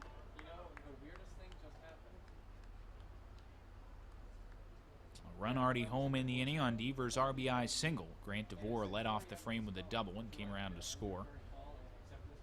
Vlanderin trying to send us to the bottom half and hopefully get that game day offense clicking. There goes the runner for third. The pitch is outside, and Lacayo will not make a throw. Brian Deaver has himself 3 stolen bases today, and he is now just 90 feet away. The count moves to 1-2 on Couch. Lacayo, I think, just recognizing with 2 outs in the inning, no need to risk a throw there, but that opens up some run-scoring possibilities. A wild pitch, a pass ball, any error would now score the run. 1-2 to Couch. Swing and a miss. The breaking ball down and outside. It's a strikeout for Vlanderen, and he gets out of trouble in the top of the fourth. But Valley Center adds a run. To the bottom half we go. It's the Diamond Dogs 5, the Saints 1. Retirement opens the door to a new chapter of life. Experience it at Catholic Care Center, Wichita's premier full continuum of care senior living community. Jointly sponsored by the Wichita Catholic Diocese and Via Christi Villages. Catholic Care Center's beautiful Bel Air campus is the place for all senior living needs, from independent living to assisted living, skilled nursing to memory care. Enjoy affordable living in a secure and safe environment. Call Catholic Care Center for a free tour. Receive hot breakfast buffet. Meeting and banquet needs are available.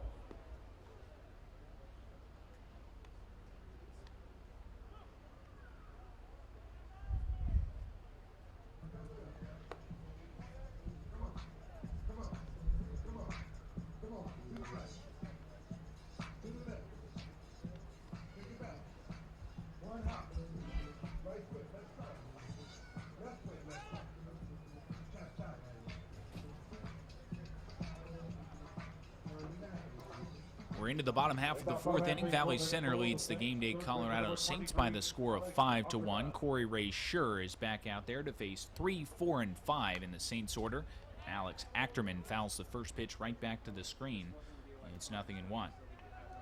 4 strikeouts, 1 walk, 1 base hit against Ray Schur up to this point. His 0-1 is a fastball outside to even things at a ball and a strike. 15 pitches in the first, 12 in the second, 17 in the third. He comes in with a total of 44. The 1-1 breaking ball stays down and inside, and it's 2-1. Achterman was one of those strikeout victims. He went down swinging back in the first. Left on left matchup for Ray Schur. The pitch, swing and a miss, and it's now 2-2. Lefty, righty, lefty due up in the frame for the Saints. Their only base hit came with their first man in the first inning. Up and inside, and it hits him. A breaking ball that spins out of the hand of Ray Schur, and a leadoff man aboard for the Saints here in the fourth. So maybe that's the spark that game day needs to get something going. Emilio Martinez will step to the dish now. He popped out to the first baseman Raider in foul territory. His first time up was up there, first pitch hacking. And Valley Center's going to put the shift on. They've got the entire infield swung over to the pull side. Martinez tries to beat it with a bunt, and he pushes it foul back to the screen. So Martinez, seeing that DeVore was swung over to the left side of second base, tried to push it to that vacated right side of the infield. And now it looks like DeVore will slide back over to the right side.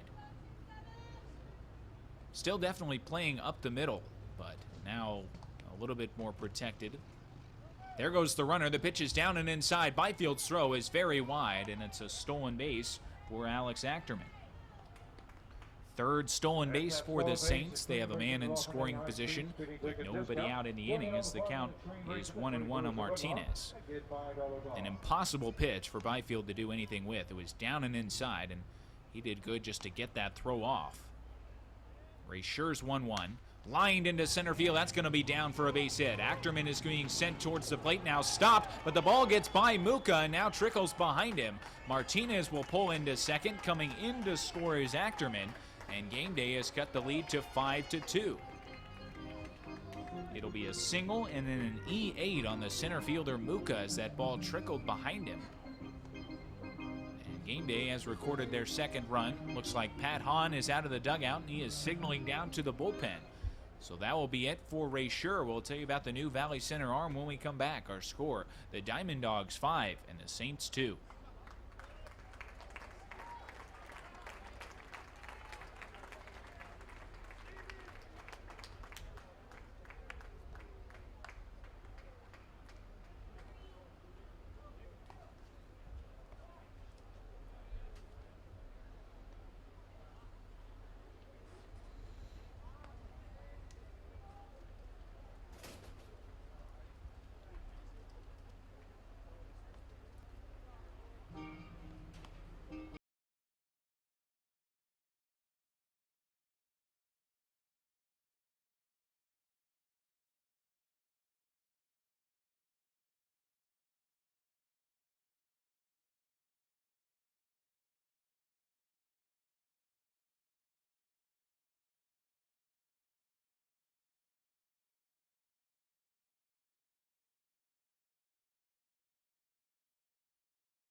.5'10", 175-pound right-hander Justin Massey gets the call out of the Valley Center pen as we're in the bottom half of the fourth inning. 5-2 our score in favor of the Diamond Dogs, but the Saints have got to run back and have Martinez at second base with nobody out. Philip Cruz, the left-hand hitting designated hitter, will step to the dish against Massey.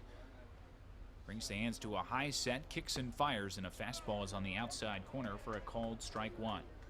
Corey Ray Scher goes 4+ innings, strikes out 4, walks 1, allows 2 hits and 2 runs. He threw 52 pitches and is still responsible for Martinez out at second. Down and inside with a fastball, and it's 1 ball and 1 strike to Cruz. Massey was a teammate of the starter Ray Scher at Cisco College this past spring. Worked only 3 2/3 innings for the Wranglers, but did strike out 7. The 1-1. Fastball on the outside corner, and it's quickly 1-2 to Cruz. Looking strikeout for Cruz back in the second. He is 0 for 1.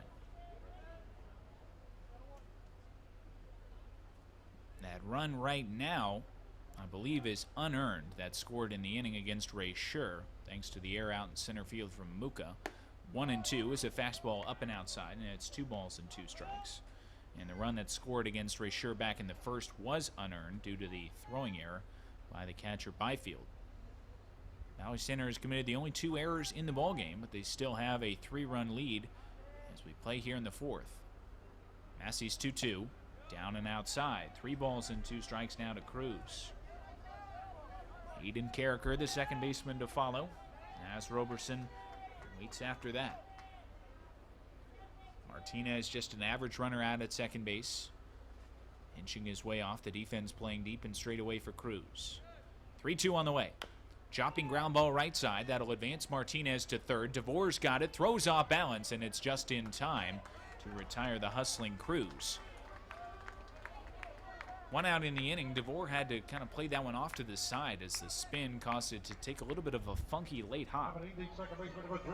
Now just 90 feet away is Martinez as the Saints have a chance to get another run back. Aiden Carricker will be the batter. He lined out to the right fielder Deaver his first time up. Massey working out of the stretch. A fastball is down and outside for ball one. So unless this game is shortened at some point by run rule, Ray Scher cannot pick up the victory as he did not go the requisite 5 innings.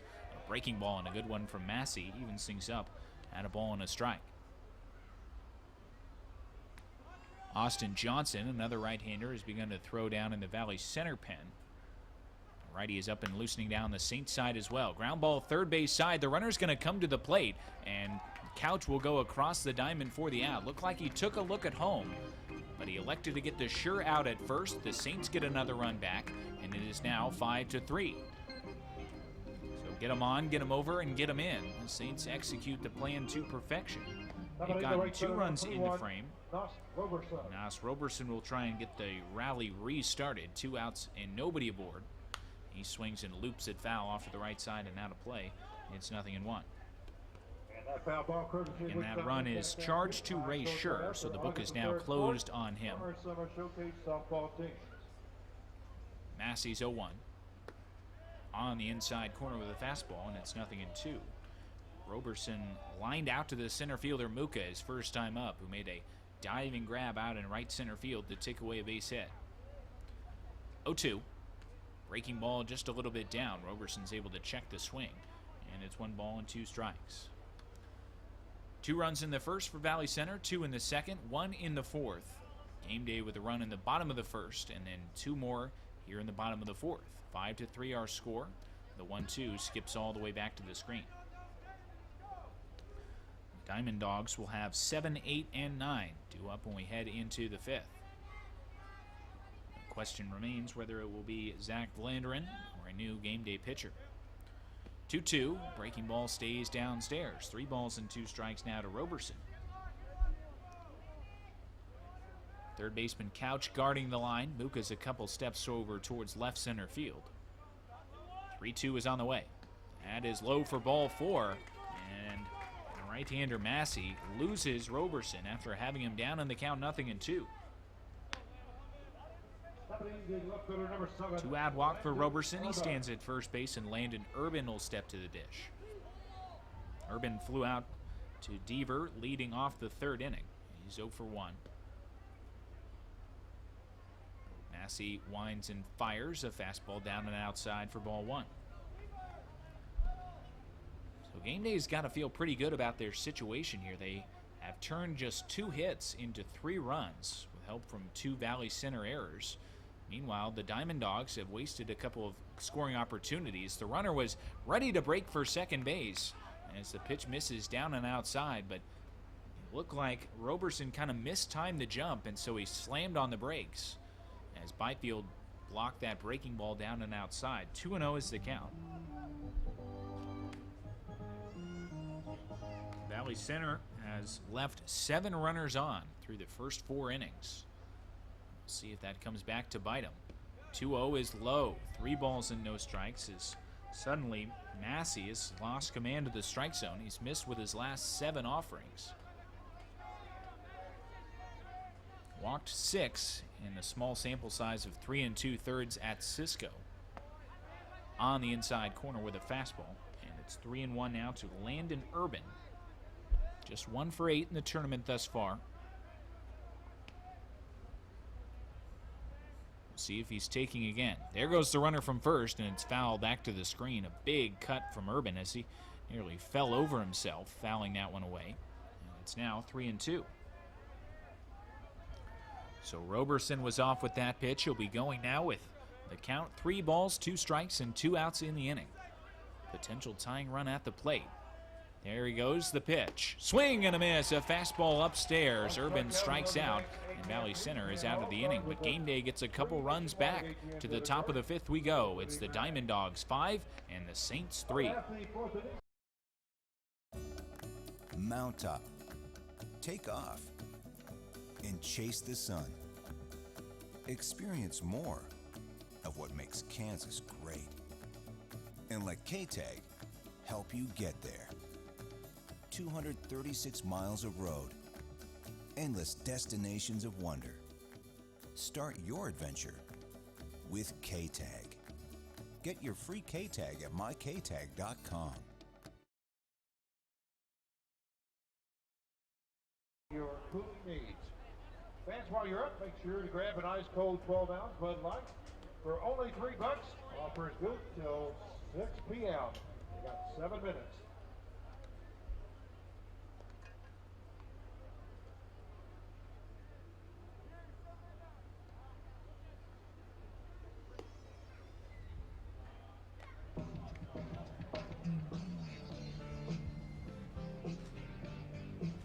Attention fans, now pitching for K-Day Colorado Saints, number 18, Colton Royer. Royer all about for the Saints.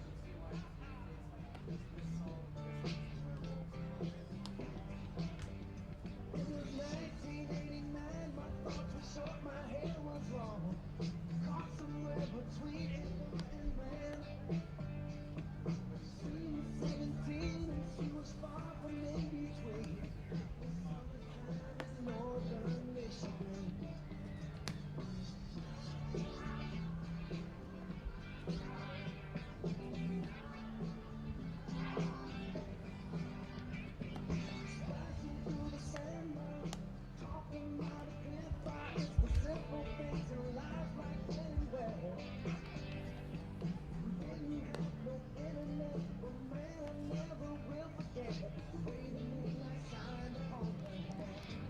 A new pitcher for the Game Day Saints will take over as we head into the top half of the fifth inning. It's Valley Center 5 and the Saints 3. Right-hander Colton Royer, 6'4", 190 pounds from Lafayette, will be facing the 7, 8, and 9 hitters in the Valley Center order. Royer winds and deals, and a fastball works up and inside to Hunter Douglas. The designated hitter leans back out of the way. 1 ball and no strikes the count. Struck out in the first, grounded out to short in the third. And he pops this one up back this way. Giving it a look is Lacayo, but it's going to be onto the netting right in front of us. 1 ball and 1 strike is the count. So officially a battle of the bullpens now. Corey Ray Schur goes 4 innings for Valley Center. Strikes out 4, walks 1, allows 2 hits, 3 runs, 1 earned. Justin Wick lasted just an inning and a third for Game Day and allowed 4 earned runs. A bunt attempt from Douglas, but he pulls the bat back, and it's now 2-1. He'll be followed by Byfield and Barba, all right-handed hitters, against Colton Royer. Takes over for Zach Vlanderen out of the pen. Down and outside is 3 balls and a strike. Vlanderen went 2 2/3 innings, struck out 2, did not walk a batter. He did hit 1, allowed 2 hits and 1 earned run. That came in the top of the 4th. 3-1, big swing and a miss from Douglas. And it's 3 balls and 2 strikes. Royer hails from Adams State University, trying to throw up a 0 here in the 5th. The 3-2 is swung on and missed. He strikes out Douglas, and it's 1 up and 1 down for the Diamond Dogs here in the 5th. Second time that Douglas has struck out swinging today, and that will bring Braxton Byfield to the dish. Byfield is 0 for 1, bounced into a fielder's choice back in the first, and then was plunked in the third. Skips down and outside off the glove of Lacayo, and it's 1 ball and no strikes. This would go a long way to keeping the momentum squarely in the third base dugout if Royer could fire a scoreless frame. Again, way down and outside in the left-hand hitter's batter's box and back to the screen. And it's 2-0. And Royer took a couple of seconds behind the mound there to kind of compose himself just a little bit. He's missed badly with his first 2 to Byfield. Kicking the pitch, way upstairs, 3 balls and no strikes.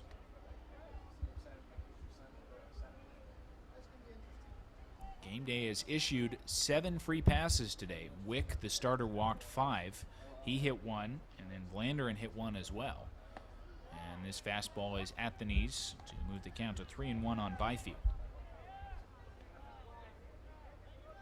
5-3 our score, top half of the 5th inning.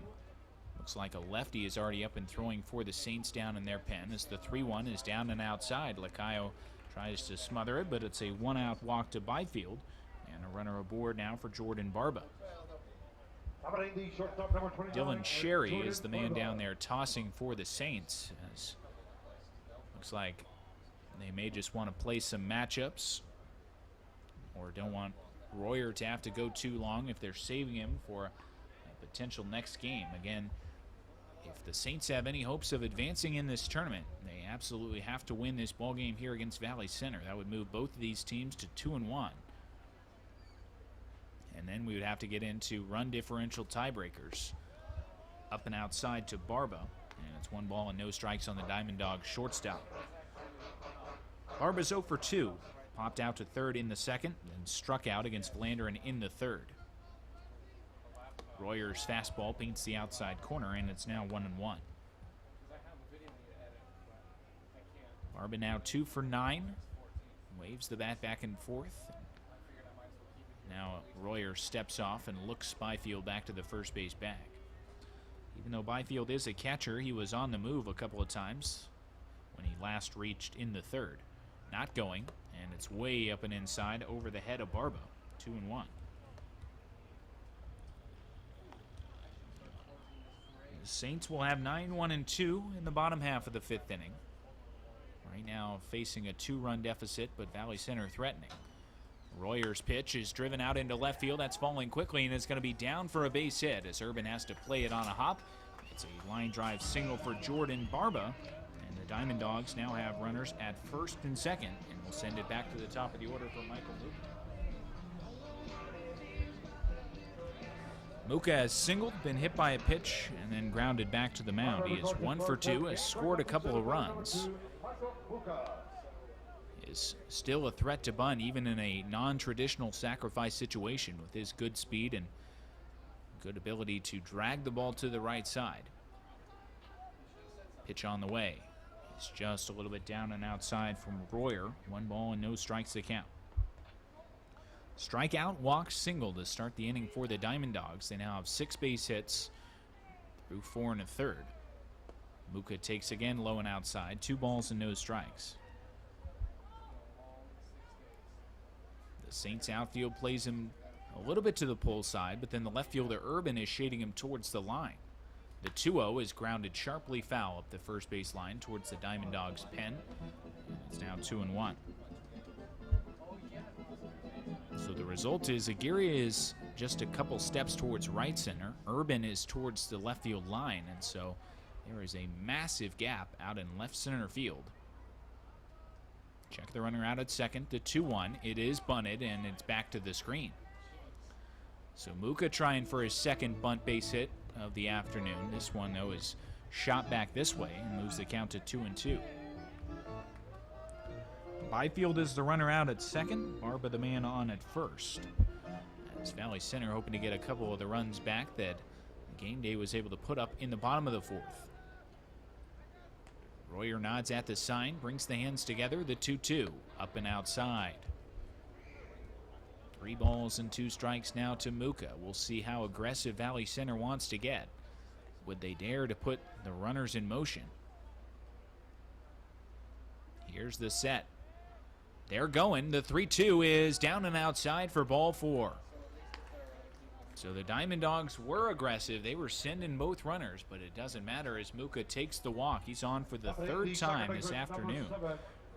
He's now been on with a single, a walk, and a hit by pitch, and the bases are loaded full of Diamond Dogs with 1 out for Grant DeVore. DeVore's had a good offensive day. Really, the top 4 in this order have been outstanding for Valley Center this afternoon. Muka's been on 3 times. DeVore has laid down a sacrifice bunt, walked and doubled, scored twice. Rader has doubled and walked, scored a run with an RBI. And then Deaver has 2 hits with a walk. Looks like Royer's going to work out of the full windup here, so everyone gets a good break. The pitch is a fastball down and inside to DeVore, 1-0.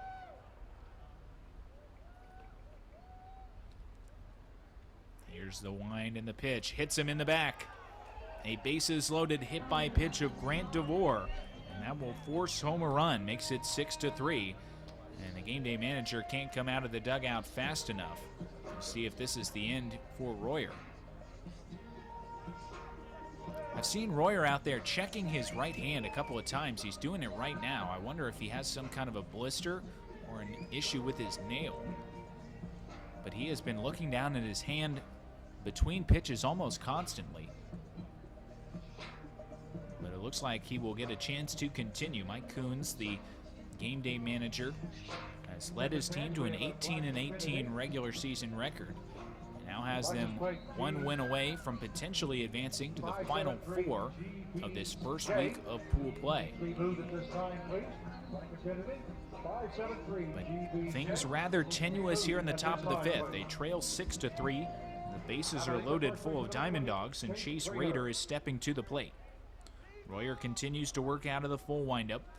Into the motion and his pitch to Rader, up and inside, over his head. And a nice stab from Lacayo just to prevent that from getting back to the screen. The runners are now Barba at third, Muka at second, and DeVore on at first. That is about as good a speed as Valley Center has. The 1-0 popped up back this way, and that's going to get over the press box, lands on the roof, and it's 1-1. Rader an RBI double back in the first, came around to score. Reached on a walk in the second, and then flew out to left in the fourth. That was against Zach Vlanderen. The 1-1.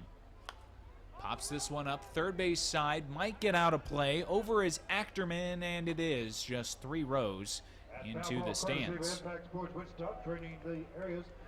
have been a big second out for the Saints. Instead, Rader has some new life at 1 ball and 2 strikes. With the speed the Dogs have out there right now, something in the gap probably clears them. And Rader certainly no slouch getting down the line as well. 1-2. Inside, Lacayo was ready to snap throw down to third. The umpire didn't realize how many strikes there were. That's going to be a strikeout of Chase Rader. Everyone was kind of confused as to what was going on there. Doug McClure initially ruled strike 2, but that was strike 3 to Rader. And a big second out for the Saints. Brian Deaver will stand in, and this is not the guy that game day wants to face. He has singled twice and walked, has 3 RBI, and a changeup is down and outside for ball 1. So both the outs in the inning for Royer have come via strikeouts. In between, it's been a battle, but he has a chance to get out of the inning. Paints the outside corner to Deaver to make it 1-1. Deaver has been working in threes tonight. 3 stolen bases, 3 RBI. Been on base 3 times. 1-1 is bounced down and outside. Lacayo keeps it in front, and it's 2-1. Everybody clap your hands. He's got a chance for a pretty monumental afternoon if he could get himself a base hit right here. 6-3 our score in favor of Valley Center. Top half of the 5th inning. Bases loaded, 2 outs. Royers 1-1. Off the plate outside. Excuse me, that was a 2-1 pitch, so now it is 3 balls and a strike to Deaver. And he, with one more wide one, would draw his second bases loaded walk of the game. It's on the way. It's down and outside for ball 4, and Deaver has himself 2 bases loaded walks. He's got 4 RBI, and Valley Center now leads 7-3. And that is going to be it for Colton Royer. Game day is going to make a move to the pen. We'll tell you about the new Saints pitcher when we come back. Our score, Valley Center 7 and the Game Day Saints 3.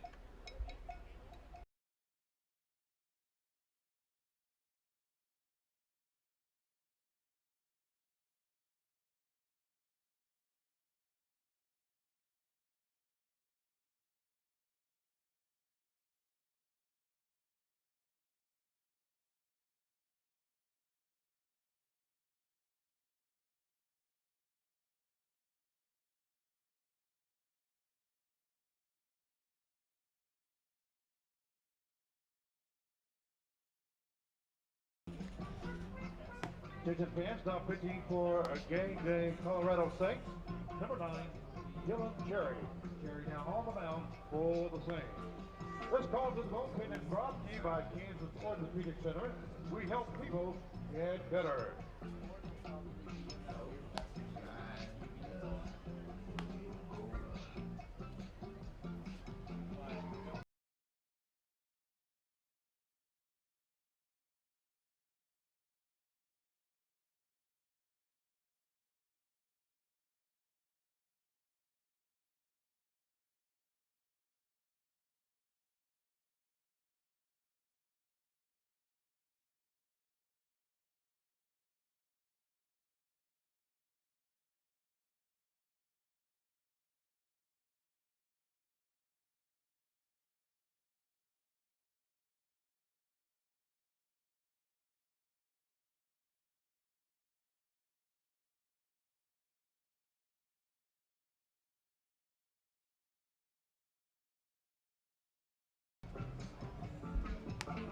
The game day call to the pen brings in left-hander Dylan Sherry, 6 foot 250 pounds from Adams State in Westminster, the hometown. He inherits bases loaded, 2 outs, and Valley Center already leading the Saints by the score of 7-3. Josh Koonsman will be the hitter. He has walked, hit a sacrifice fly, and grounded out to short. It'll be a left-on-right matchup for Sherry, who's going to work out of the stretch. Brings the hands to the set. Muka dancing off of third, but the kick and the pitch to Koonsman is grounded up the middle, moving over is Bakar. He's got it and will win the race to the second base bag, just ahead of Deaver to retire the side. So Sherry needs just 1 pitch to get out of the inning, but the Diamond Dogs strike for 2 runs. To the bottom of the 5th we go. It's Valley Center 7 and game day 3.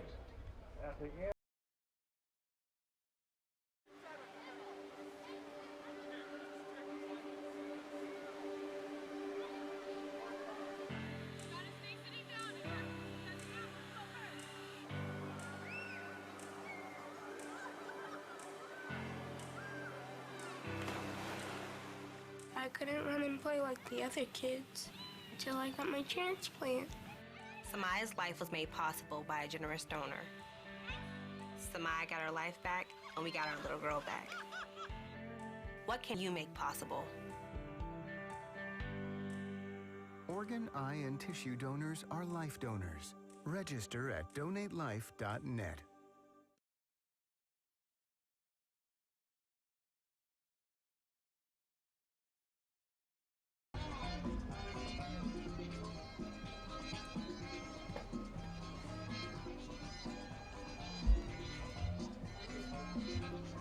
Justin Massey is back out for the bottom half of the 5th inning as Valley Center leads the game day Saints by the score of 7-3. It will be Jerry Lacayo, Elias Aguirre, and Brandon Bakar. As Lacayo gets a bunt down third base side, Couch is going to let it roll, and it trickles into foul territory as Lacayo nearly had himself a bunt single on the first pitch of this bottom of the 5th inning.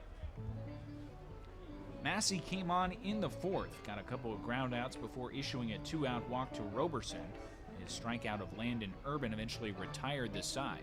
But now he gets a chance to start the 5th, facing 9-1-2 in the game day order. 7 runs, 6 hits, 2 errors for the Diamond Dogs, 3 runs, 2 hits, no errors for the Saints. Massey out of the full windup off the first base side. Is 0-1, is driven out towards right center field by Lacayo. Muka is over, he slides and makes the catch. Michael Muka has taken a couple of base hits away from game day hitters, and this time he robs Lacayo with a sliding grab out in right center field. It's 1 up and 1 down for the Saints here in the 5th. It was Muka's error that helped bring home a run in the 4th, so he kind of atones for that mistake right there. He sends us back to the top of the order for Elias Aguirre. He has singled and struck out as 1 for 2, and a fastball leans him back out of the way, working up and inside. 1 ball and no strikes the count. Right-hand hitter with very good speed. The 1-0 is a slider on the inside corner. It's 1-1. Just 2 pitchers for Valley Center up to this point. The Saints are on to their 3rd bullpen arm already. The 1-1, just a bit outside, 2 balls and a strike. Of course, at this point, though, in pool play, It's win or go home definitely for game day and potentially for Valley Center. Way down and outside from Massey and back to the screen. It's 3-1. There is still a way that Valley Center could qualify even if they lose this game. That would mean there would be 3 teams at 2-1, and so then it would come down to tiebreakers. The 3-1 is swung on and missed, and it's full now on a gear. But for the Saints, it is absolutely win or go home. A loss here would drop them to 1-2, would seal the berth for the Diamond Dogs as the 3-2 stays low and a gear has drawn the walk. So the Saints center fielder is on base for the second time tonight. He'll stand at first base as Brandon McCurr will come to the plate. Bacher's 0 for 2, is grounded out to second and struck out in the third. Bats from the right side. There goes the runner from first. The pitch is down and outside. Byfield's throw is not going to be in time, as popping in with a stolen base is a gear. That's his second bag swiped of the ball game already. And he's in scoring position as the count moves to 1-0 on Bacher. Both of these teams running with abandon. They have challenged the arms of Byfield and Lacayo respectively. Fastball is on the outside corner to even things at a ball and a strike.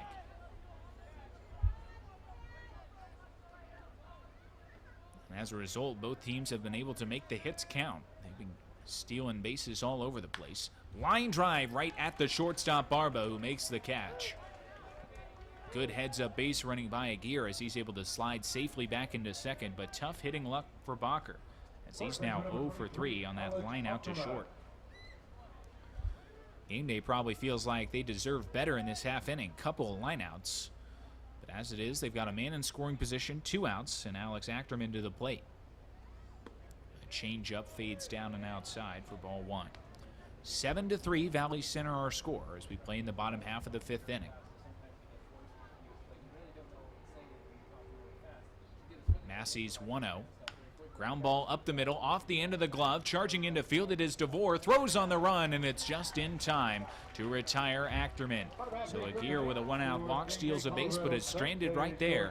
To the top of the 6th inning we go. It's Valley Center 7 and game day 3.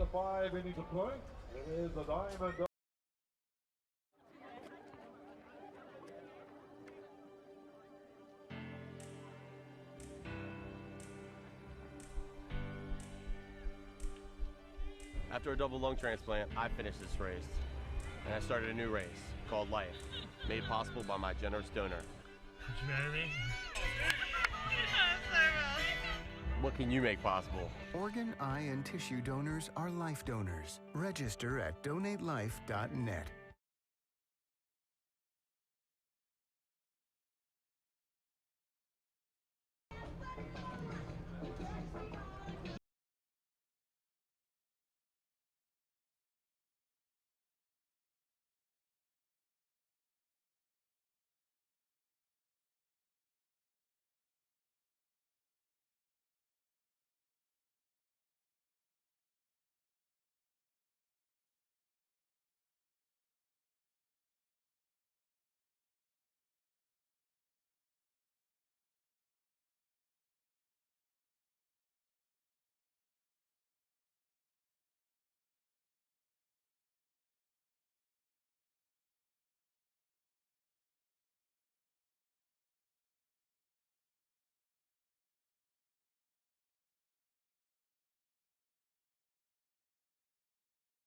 Couch, Hunter Douglas, and Braxton Byfield, the 6, 7, and 8 hitters coming to the plate for the Diamond Dogs in the top of the 6th. They lead by the score of 7-3 as Sherry dots the outside corner with a fastball. It's 0-1.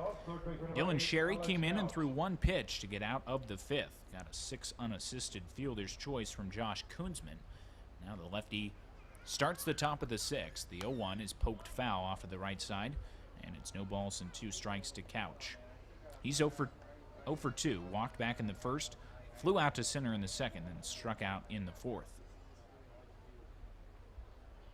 Sherry out of the full windup. The big lefty kicks and deals, and a breaking ball stays up and outside. It's 1-2. Second appearance in the tournament for Sherry.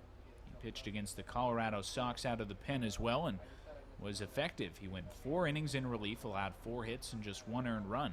1 walk and 2 strikeouts for the left-hander. Here's his 1-2. Driven out towards left center field by Couch. This is going to be down for a base hit. It's cut off by a gear, but it's a leadoff single for Valley Center to start this 6th inning. It's going to bring Hunter Douglas to the plate. Douglas is still trying to get on track, and now it looks like Valley Center actually is going to call upon a pinch hitter. I believe this is Colton Flax, and it is, who will take over for Douglas. Attention fans, now pinch hitting for Valley Center. So a rough day for Douglas. He's going to finish 0 for 3 with a couple of strikeouts. Flax will now take over as a designated hitter. It will stand in from the right-hand side to face the left-hander Sherry with Couch on at first, and we'll see if Flax is bunting. 6'2", 225-pound right-hand hitter from Tabor College. The throw over to first gets by and now is trickling down the right field side. Making the turn at second and racing for third is Couch, and he will be held up there as the throw comes in towards the plate. But a 2-base throwing error on the left-hander Dylan Sherry, as his throw was high and wide of the first baseman Martinez and all the way down towards that Valley Center bullpen. So now a big insurance run stands just 90 feet away for Flax, and the Saints are going to bring their infield in. Sherry working out of the stretch, brings the hands together, and the kick and the pitch to Flax is fouled right back to the screen, 0-1. Sherry threw 56 pitches in that relief appearance against the Sox. That was back on August 1st, so you wonder how long he is capable of going. The 0-1 is a changeup up and outside, 1-1.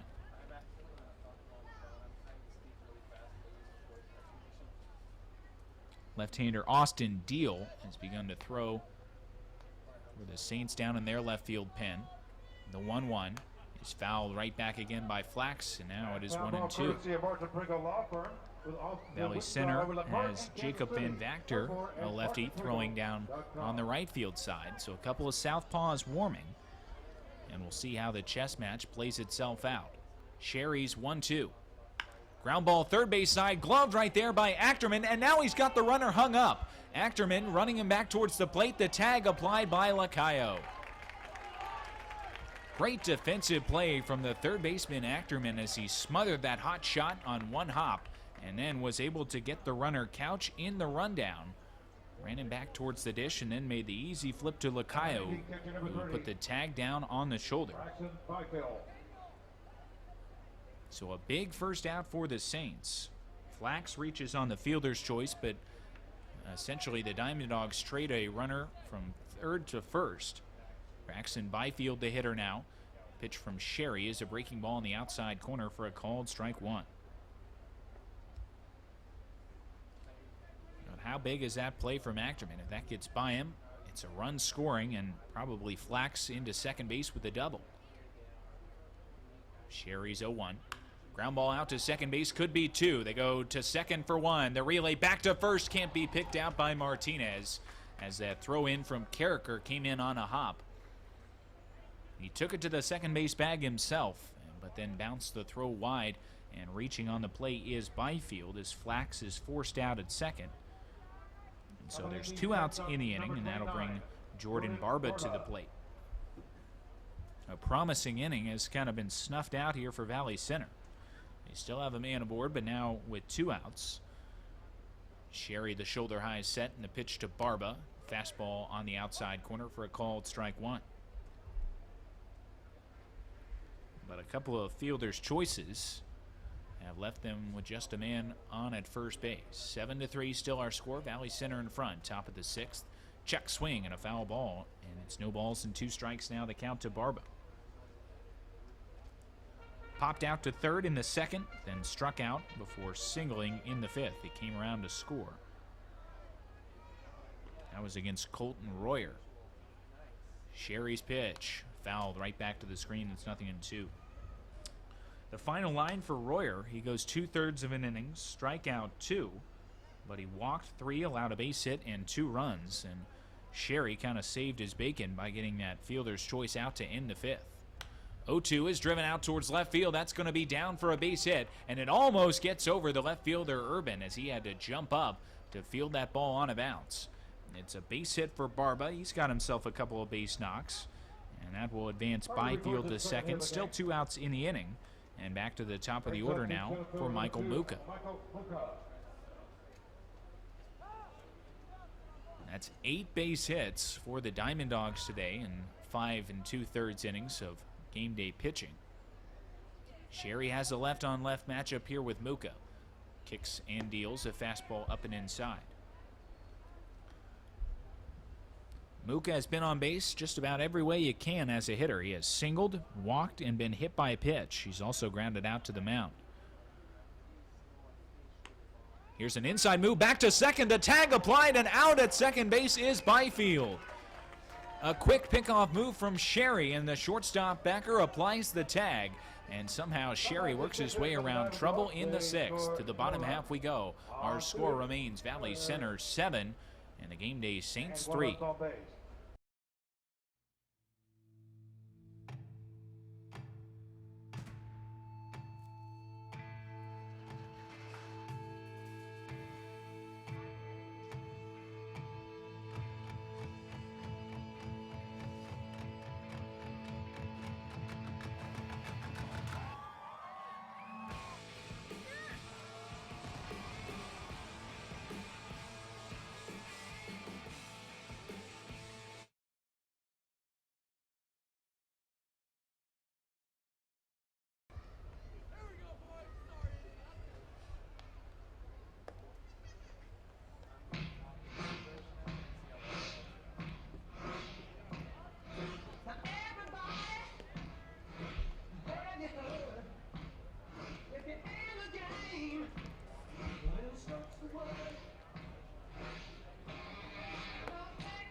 Attention fans, now pitching for Valley Center will be number 11, Jacob Van Vector.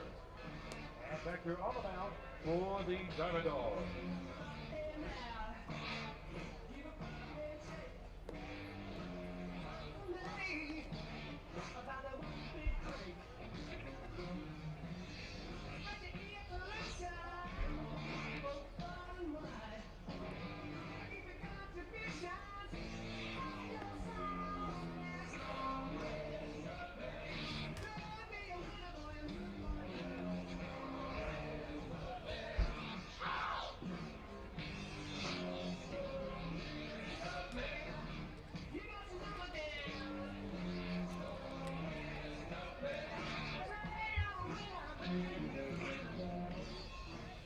Now Potter has a 6 for game day.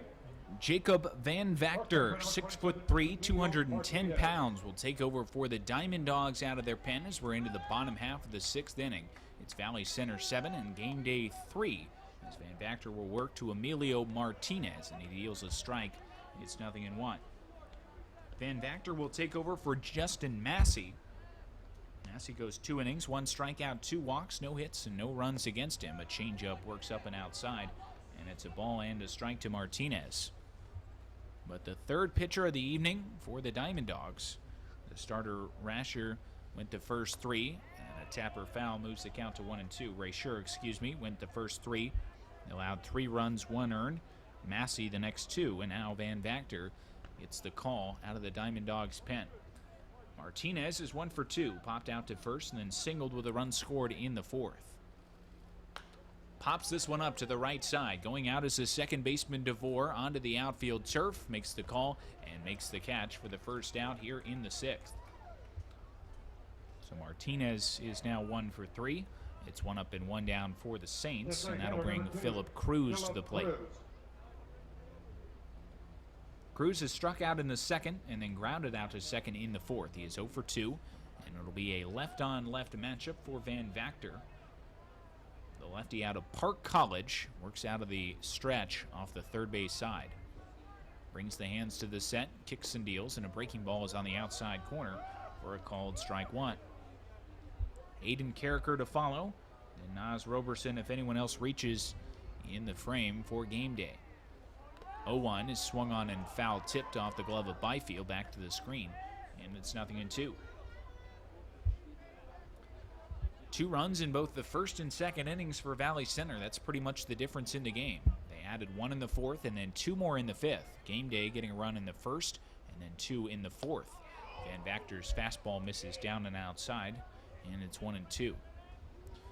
Pretty violent delivery for the left-hander. He's really flying at you. A lot of elbows and knees from the lanky lefty. This fastball is again off the plate outside, and it's 2-2 to Cruz. We have seen a combined 7 pitchers from these two teams as we play with 1 out here in the bottom of the 6th. 2-2 is bounced left side. Charging into field it is Barba. He's got it hip high, and the throw across is in time to retire Cruz. Those are the plays in which the turf surface here on the infield makes it so much easier. Takes a nice, easy, high bounce, and Barba was able to field it almost in the throwing pocket. Got rid of it quickly to retire Cruz. It's 2 up and 2 down for the Saints here on the 6th, and that will bring Aiden Carricker to the dish. Swings and lines the first pitch into center field. That's going to be down in front of Muka for a base hit. So Carricker not waiting around. He slaps the first pitch from Van Vactor right back up the box, and he'll stand on at first base with 2 outs for Nas Roberson. Happening the right fielder, number 5, Jace Evans. Looks like a pinch hitter now for Valley Center. This is number 5, Jace Evans, taking over for Roberson, and a fastball is on the outside corner for a called strike 1. So Roberson will finish the game 0 for 1. Lined out to center and walked. And Jace Evans bats from the right-hand side with an open stance. Van Vactor's fastball is on the inside corner, and it's 0-2.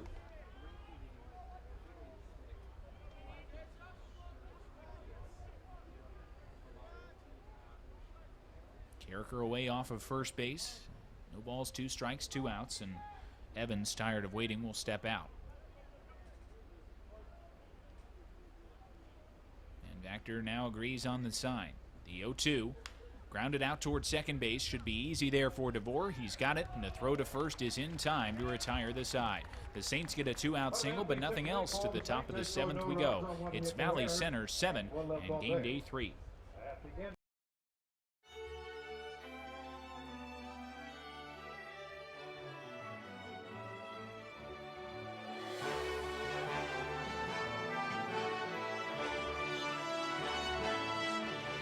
QT Kitchen's fresh, made-to-order menu with something for everyone. Because food is meant to be enjoyed. Make today delicious.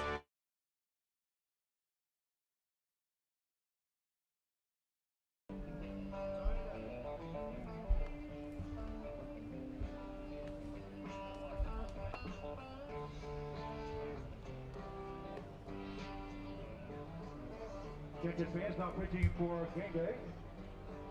Number 12, Austin Deal. Deal now on the mound for the Saints.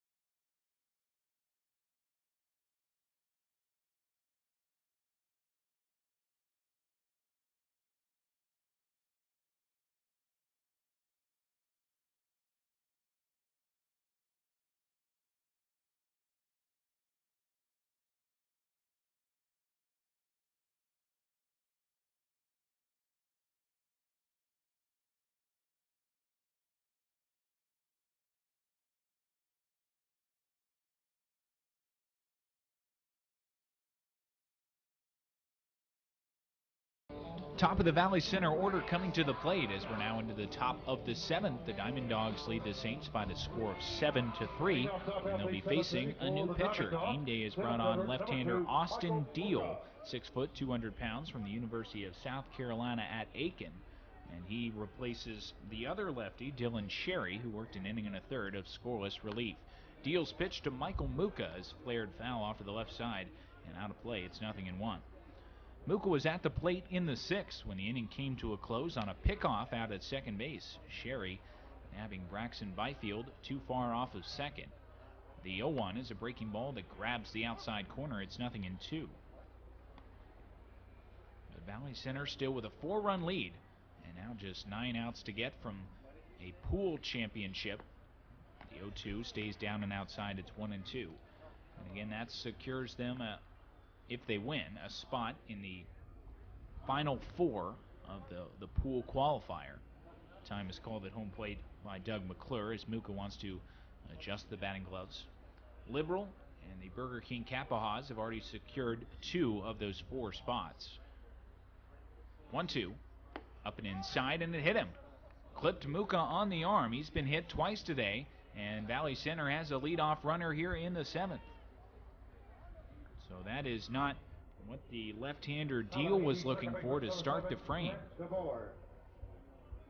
he'll have to deal with a speedy runner aboard, and Grant DeVore will step to the plate.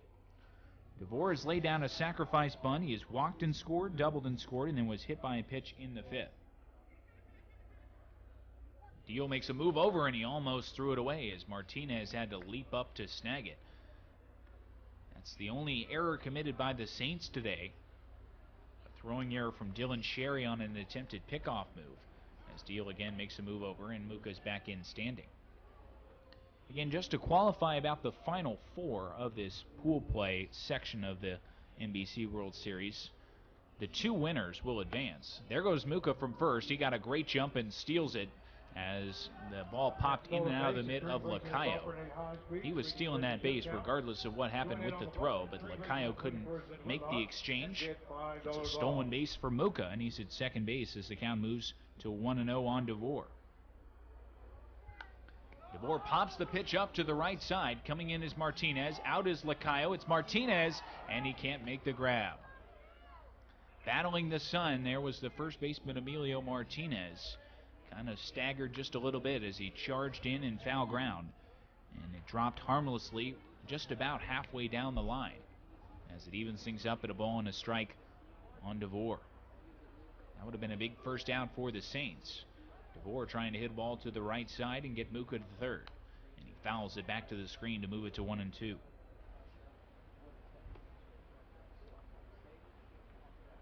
But that final 4 of this qualifying portion of pool play is not a bracket per se. Just the winners of those 2 games will both advance to the championship week. DeVore sprays it foul off to the right, and it's still 1-2. Foul ball courtesy of Martin Pringle Law Firm with offices in Wichita, Overland Park, and Kansas City. And then the championship week begins. Friday, August 5th, the first day of that. 1 ball, 2 strikes the count. There goes Muka for third, and the pitch is swung on and fouled back once again. DeVore with 2 strikes, forced to protect, and he battles that one back to the screen. Still 1 ball and 2 strikes. We have 2 more games to follow tonight. The El Dorado Broncos and the Austin, Texas Action Baseball, and then the Inland Empire Golden Bears and the Kansas Cannons. A move over to second base, and Muka is back in with a head-first dive as Carricker tried to flash in behind. Muka has already been picked off of second base once in this NBC World Series, but has good speed. The 1-2. Driven out into the left field corner by DeVore. This ball is hit well, and this ball is off the top of the fence, and now it kicks away from Urban. Muka will score easily. DeVore's going to make the turn at second. He's heading for third, and he's in there with a sliding RBI triple. DeVore came just inches away from a 2-run homer. He'll have to settle for the triple, and it is 8-3 Valley Center now in the top half of the 7th inning. It's been a rocky entrance here for Austin Deal. A hit by pitch, a stolen base, and now a 2-strike triple. The batter will be Chase Rader, who has a chance to bring home yet another insurance run. Swings and flares it foul off to the right side. It's 0-1.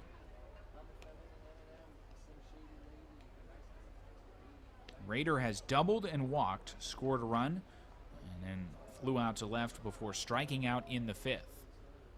0-1. Grounds it back towards the mound. Deal's got it, checks the runner back. Now here comes DeVore to the plate. The throw from Martinez is not in time. Grant DeVore with an alert base running play. He saw that Deal hadn't paid him much attention, and he broke off of third base as the throw went over to first. He scores, and it is 9-3 Valley Center. Raider will get credit for an RBI as the Diamond Dogs have now kind of blown this one open. It's a 6-run cushion. The batter now is Brian Deaver, and the pitch to him is bounced right side. Charging in is Carricker. It's going to have to be Deal covering. The throw is not in time. Deaver is probably going to get credit for a base hit, I think, as he will continue his perfect afternoon. And it is a single. He's got himself 3 base hits, 2 walks, and 4 RBI. Have a day, Brian Deaver. But he stands on at first base with 1 out in the inning, and Josh Koonsman will step to the plate. And it looks like the Saints are hurriedly beginning some activity down in their pen. Koonsman is 0 for 2. Pitch on the way is swung on and missed. A fastball upstairs. It's 0-1. Walked in the first, sacrifice fly in the second, then a couple of groundouts to short in the 4th and 5th innings. Facing left-hander Austin Deal from Aurora, Colorado. Shoulder high set, the 0-1. Fouled right back to the screen. It's 0-2. Kind of a similar delivery to the starter Justin Wick, in which he kicks his leg towards home plate and then has a momentary hesitation with the left arm before slingshotting the ball towards the dish. Here's the set, check of Deaver. He's going, the 0-2 is upstairs. The throw down by Lacayo is in time. Deaver was trying for his 4th stolen base of the afternoon, but he is cut down by Lacayo on a strong throw, and that's the 2nd out of the inning as the count moves to 1-2 on Koonsman. It was a perfect pitch to throw on for Lacayo, a fastball upstairs that allowed him to work his way out of the crouch and into the throwing position. And he delivered it right there for Carricker to drop the tag down.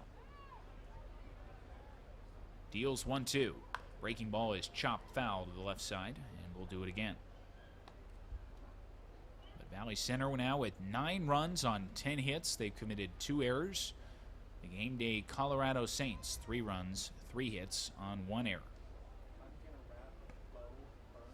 Game day had cranked out 20 hits through the first 2 ball games for a combined 10 runs, but the offense just has not been there today. Here's a ground ball base hit into right field from Koonsman. He's got himself his first hit, and the onslaught continues. A man at first base and 2 outs in the inning as Alex Couch will step to the dish. Couch has singled and walked. He's also flown out to center and struck out, but now he's going to be lifted for a pinch hitter. Daniel Richardson will take over for Couch. We assume he will come in and play third base. A fastball is on the outside corner for a called strike 1. Second substitution made by Valley Center. Colton Flax, the man in the on-deck circle, came on as the DH as this pitch stays low to Richardson, and it's 1 ball and 1 strike. So Couch will finish 1 for 3, was on base twice. Deal to the set. Here's the 1-1. Flown out towards shallow center field. Aguirre is charging in, still after it, and now makes the catch to retire the side. But Valley Center tacks on 2 more runs. To the 7th inning stretch we go. It's the Diamond Dogs 9 and the Saints 3. 1 left on base. At the end of 6.5 innings of play, it is the Valley Center Diamond Dogs 9 and the game day Colorado Saints 3. All right, fans, everybody up on your feet. It is time for this 7th inning stretch. Is brought to you by the Alley Indoor Entertainment, Wichita's premier facility for indoor family fun. And here to play, take me out to the ball game is Michael Dean, Hall of Famer Michael Dean, with his harmonica.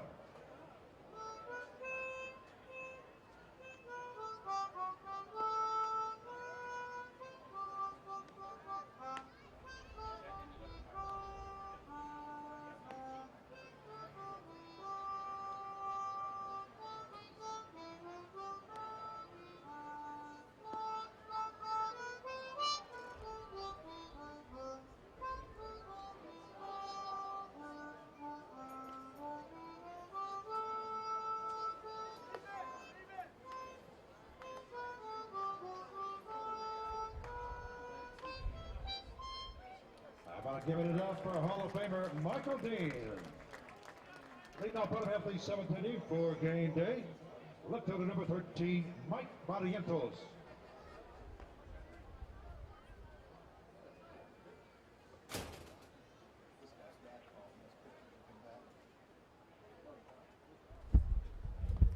Mike Barrientos, a pinch hitter, will lead off for the Saints as we head into the bottom half of the 7th inning. He swings and misses at the first pitch from Jacob Van Vactor, with Valley Center leading by the score of 9-3. The 0-1 to Barrientos is tapped foul at home plate, and it's 0-2.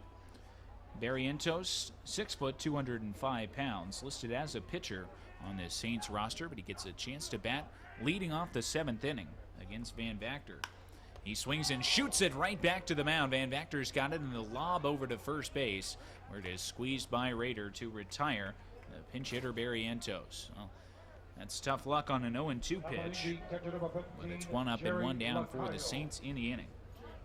Barrientos was batting for Landon Urban, and now that'll bring Jerry Lacayo to the plate. Lacayo was walked and then lined out to center. He swings and lines this one out to left, but it's going to be right to the left fielder Koonsman, who has to make maybe one step in to put it away. It's a couple of hard, loud outs, but the Saints are 2 up and 2 down here in the 7th. That'll send us back to the top of the order. Elias Aguirre will step to the dish. He has singled and scored, struck out in the 3rd, and then walked in the 5th. Has himself a couple of stolen bases today as well. And Vactor's pitch is fouled down the right field side and out of play. It's 0-1. Foul ball courtesy of Martin Pringle Law Firm with also in Wichita, Overland Park, and Kansas City. So if game day is going to rally, it's going to have to begin right about now. They only have 7 more outs with which to work, and already trailing by 6 runs. The changeup is swung on and missed. Van Vactor had Aguirre out in front, and it's 0-2. The 3rd pitcher of the evening for the Diamond Dogs. Corey Rasher, the first 3. Dustin Massey, the next 2. Breaking ball skips down and outside, and it is 1-2. Richardson has taken over at third base for Couch as a pinch hitter. That's the only defensive change for the Dogs up to this point. 1-2 is flared back over the press box, and we'll do it again.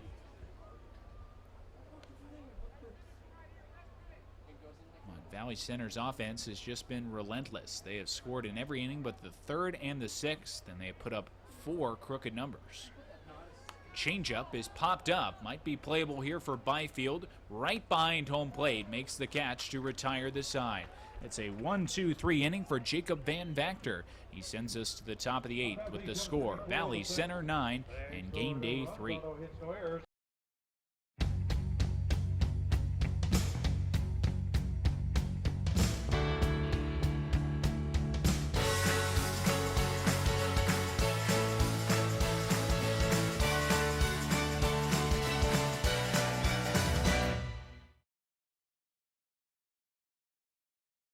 Complimentary cool breakfast buffet.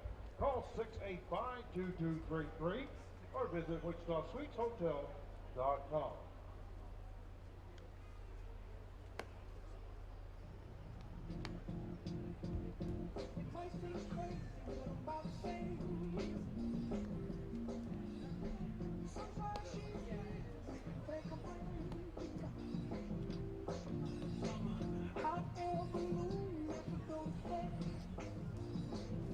Attention fans, now pitching for King will be number 11, Blake Ware.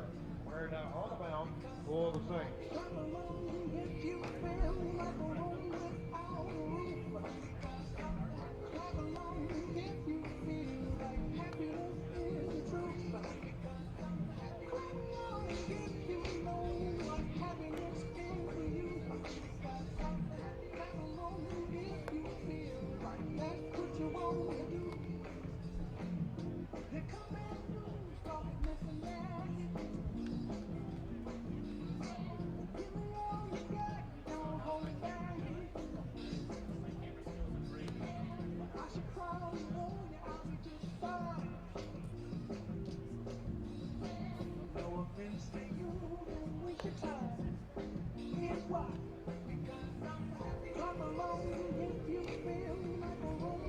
Another inning, another new game day Saints pitcher is right-hander Blake Ware, 6 foot, 185 pounds, from McPherson, Texas, will take over as we head into the 8th. It's Valley Center leading the Saints by the score of 9-3. Colton Flax will lead off a right-on-right matchup here for Ware. Winds and fires, a swing and a foul back over the screen. It's 0-1.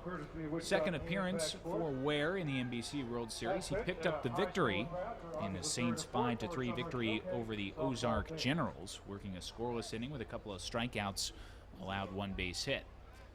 Here's his 0-1 pitch to Flax. It's a fastball that stays high. He's able to check the swing, and it's now a ball and a strike. Flax came on as a pinch hitter back in the 6th. He reached on a fielder's choice with a hard smash down to the third baseman, Achterman. The 1-1 is cranked out towards left center field. This is going to be down and moving in towards the alley. Flax makes the turn at first. He's going to cruise into second base with a leadoff double to start things here in the 8th. Valley Center continues the attack offensively. That's now 12 hits for them in 7+ innings against Saints pitching. Braxton Byfield was going to be the hitter, but it looks like Josh Whistler will pinch hit for him. We assume that Whistler will take over at catcher in the next half inning. He's a switch hitter, will bat from the left-hand side. Byfield will finish the game at 0 for 2. Did reach base on a walk and a hit by pitch and scored a run. But Flax is the runner out at second as Whistler will get his first at-bat. As we make our way into these later innings, the substitutions could come pretty quickly and pretty commonly for both sides. Shoulder high set, the kick and the pitch from Ware. It's a fastball that works up and outside for ball 1. Mike Barrientos, who pinch hit in the bottom half of the 7th inning, has taken over in left field for Urban. Evans still in the game in right field. So those are the defensive changes for game day. Fastball is at the knees, so it's a ball and a strike to Josh Whistler, Wichita State catcher. That makes 3 players with Wichita State ties in this Valley Center lineup. Rader, the first baseman, Muka, the center fielder, now Whistler, the pinch hitter, and presumably the catcher. Grounds this one left side. It's going to be a tough play. Gobbled up there by Backer, and he won't have a throw. Ground ball towards the 6 hole, and Backer did everything he could just to get to it. Elected not to make the throw across, and so it's an infield hit for Whistler. No advance by the runner Flax at second base, but runners at first and second. Nobody out, and Jordan Barba will step to the plate. We are in a situation where we could potentially get into run rule territory. 8 after 7 is one of the stipulations. A fastball stays a little bit low as Barba was squaring around a bunt. So if Valley Center could score these 2 runners on and then throw up a 0 in the bottom half, the game would come to a close right there. The wind and the pitch. Cranked out towards left center field. Aguirre is on his horse and will track it down in the alley, as retreating back to second base is Flax and back to first is Whistler. Barba making a bid for extra bases, but Aguirre runs it down for the first out of the inning. Now batting for the Dawgs, the center fielder number 2. That'll send us back to the top of the order. Michael Muka will be the hitter. He's been on base 4 times tonight, has scored 3 runs. Been hit twice, he has singled, he has walked, and then he has also grounded back to the mound. Flax at second, Whistler on at first. 1 out here in the top of the 8th inning. 9-3 Valley Center our score. Fastball cuts down the heart of the plate for a called strike 1. Blake Ware is the 6th game day pitcher this afternoon. Wick, Landerin, Royer, Sherry, Deal, the man before him, swinging a foul back to the screen, and it's 0-2.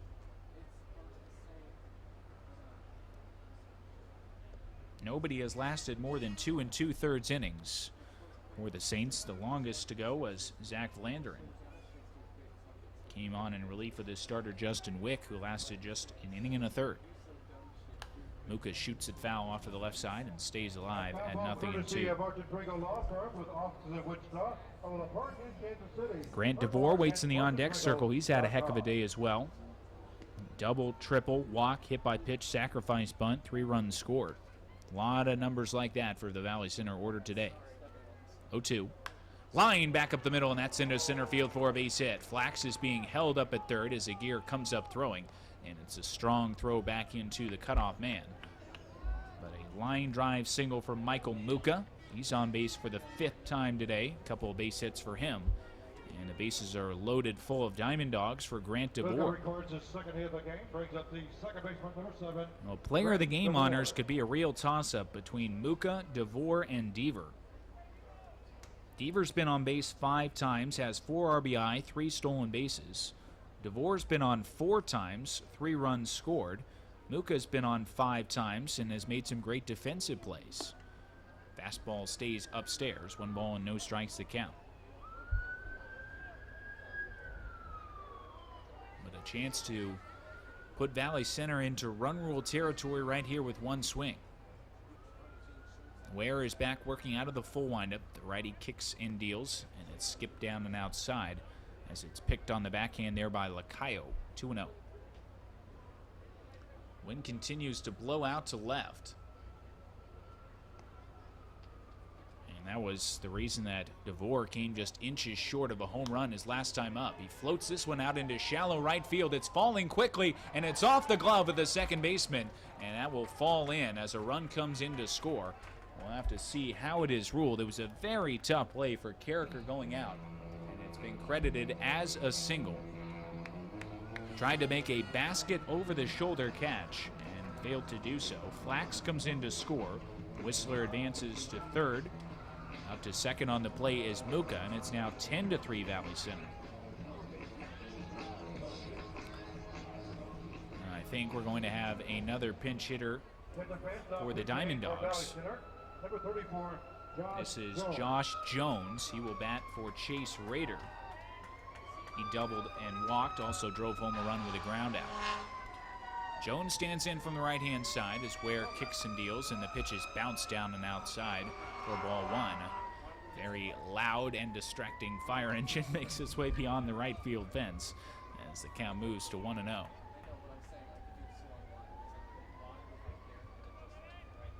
Here's the wind and the pitch from Ware. Jones takes a fastball in the outside corner, and it's 1-1. Josh Jones, 6 foot, 190 pounds, from Pratt College. Right-hand hitter, has 3 Diamond Dogs aboard, just 1 out in the frame. Pitch on the way, down and outside again. Lacayo's been busy, but he keeps it in front, 2 balls and a strike. We have seen Jones at first base earlier in the tournament, so I assume that is where he will come into play in the bottom half of this 8th inning. Valley Center hoping that is the last half inning we have to play. 2-1. That's a called strike at the knees on the outside corner, and it's 2-2. Grant DeVore, by the way, now is just a home run shy of the cycle. He has singled, doubled, tripled, walked, and been hit by a pitch. That's just about as good of an offensive day as you can have without hitting one out of the ballpark. And he came ever so close to doing that, hitting one just off the top of the left field fence. Ware stepped off, now has the sign he wants. Here comes the 2-2 to Jones. Swinging a ground ball left side, going to be a tough play. It's fielded by Bakar, long throw to make, and it's in time. A highlight reel play right there from the game day shortstop backer to gun down Josh Jones on a throw from the hole. A run does come down to score, and that makes it 11-3 as everybody moves up 90 feet. But that was an outstanding play to record the out on Jones. He gets credit for the RBI, and it looks like we're going to have another pinch hitter. This is Aaron Marshall, who's going to bat for Brian Deaver. So as we suspected, the substitutions, the pinch hitters coming with ever more frequency as we make our way into these later innings. DeVore is now the runner out at second base. Muka the man on at third. And there's 2 outs in the inning as Ware trying to send us to the bottom half of the 8th. Here's the kick and the pitch. It's a fastball that missed somewhere. 1 ball and no strikes.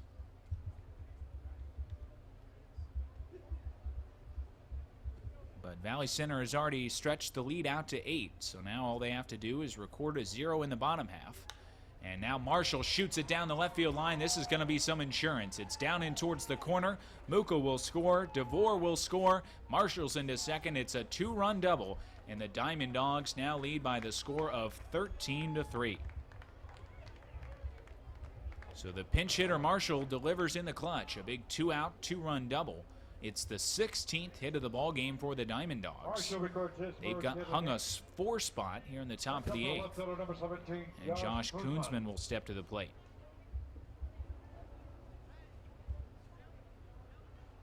Game day, unfortunately, has just kind of run out of arms here in the later innings. Pitch on the way to Koonsman is popped up to the right side. Might be playable for Lacayo. He's over and slides into the dugout railing, but can't make the catch. Looks like he is okay as he took a hard slide into that first base protective netting. As the count moves to 0-1 on Koonsman. But he got over there about as fast as you could possibly get to it. And went into a feet-first slide. I think the ball landed right on the top of the padded railing. And then ricocheted back onto the field of play. Koonsman has walked, hit a sacrifice fly, grounded out to short twice, and singled. 0-1. Lines this one into right field and in for a base hit. Marshall is being sent towards the plate. Here comes the throw in from Evans. It's not going to be in time. It's an RBI single for Koonsman, and it is now 14-3 Valley Center. Good piece of hitting going inside out with it. Just looped it beyond the glove of the second baseman Carricker. And Valley Center now with 5 runs in the inning. That's base hit number 17 for them. Carricker's got him, Koonsman's got himself 2 base hits. And Daniel Richardson will step to the plate now. Pitch on the way, swinging a ground ball out towards second base, but Backer's got it, and he'll go the short way to second to retire this side. The Diamond Dogs put up 5 to the bottom half of the 8th inning we go. It's Valley Center 14 and game day 3.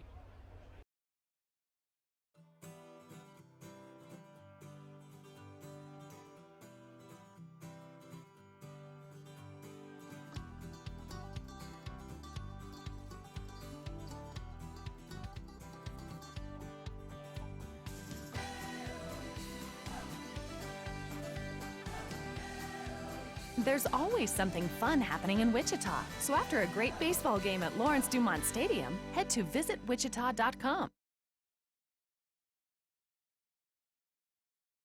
The greater Wichita area for more than 60 years. Try Quick Trip Kitchens. Fresh made to order. Menu at Quick Trip. Hearty breakfast burritos and cheesy extra large pizzas to mouth-watering flatbreads and delicious frozen treats. There's something for everyone. Quick Trip Kitchen. Make today delicious.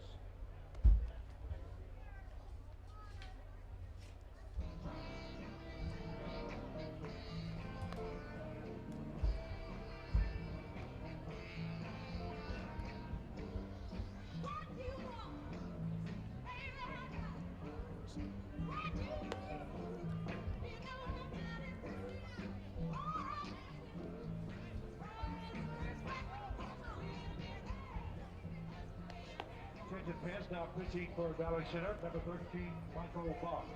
Dawgs now on the mound for the Diamond Dogs.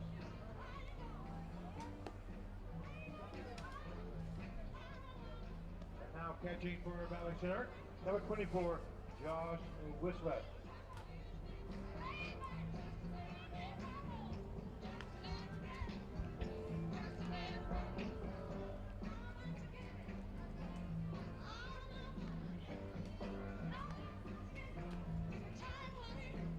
That's Josh Whistler.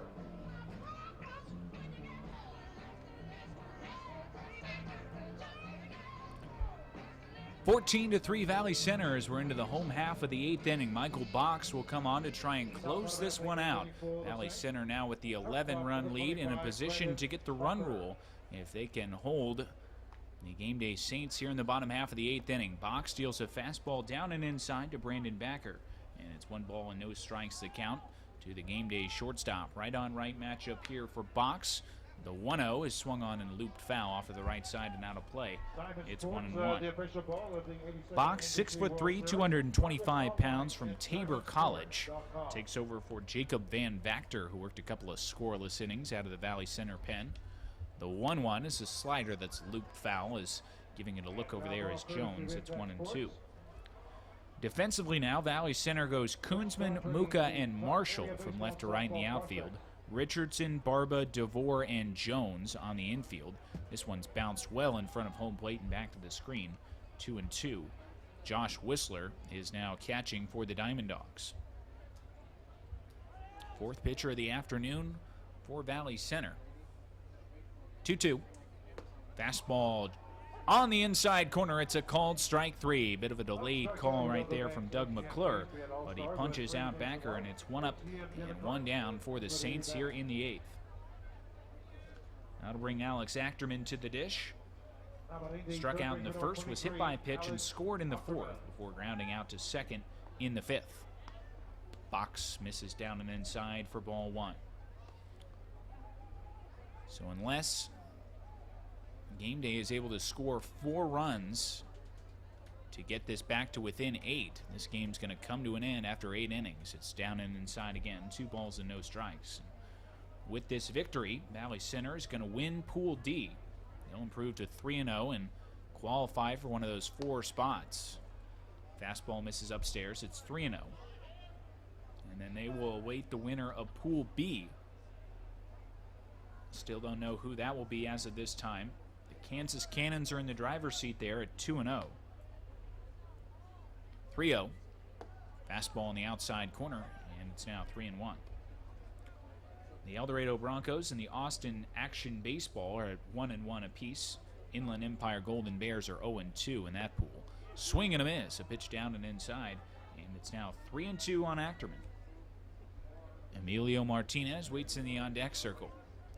Box out of the full windup off the first base side. He's got the sign, the full count pitch. Fastball on the outside corner. That's a called strike 3.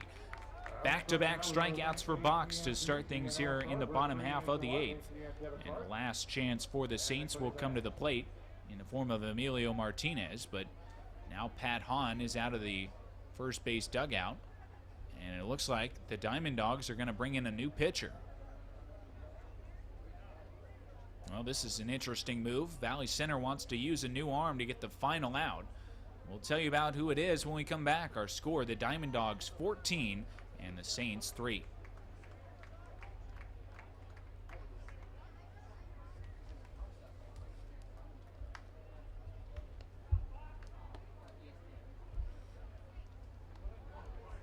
Clinton Vance now pitching for Valley Center, number 15, Austin Johnson.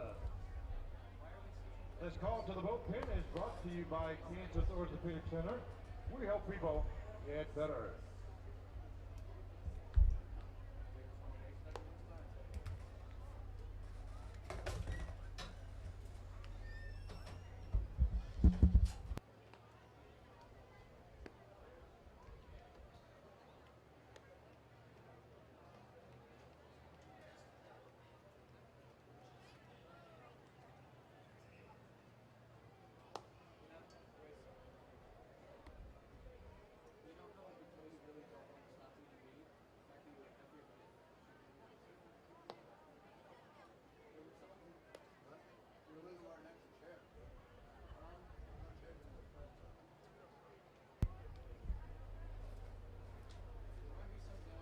Valley Center turns the ball to right-hander Austin Johnson, 6 foot, 190 pounds from Lamar University, to try and record the final out here in the bottom half of the 8th inning. It's 14-3 Diamond Dogs.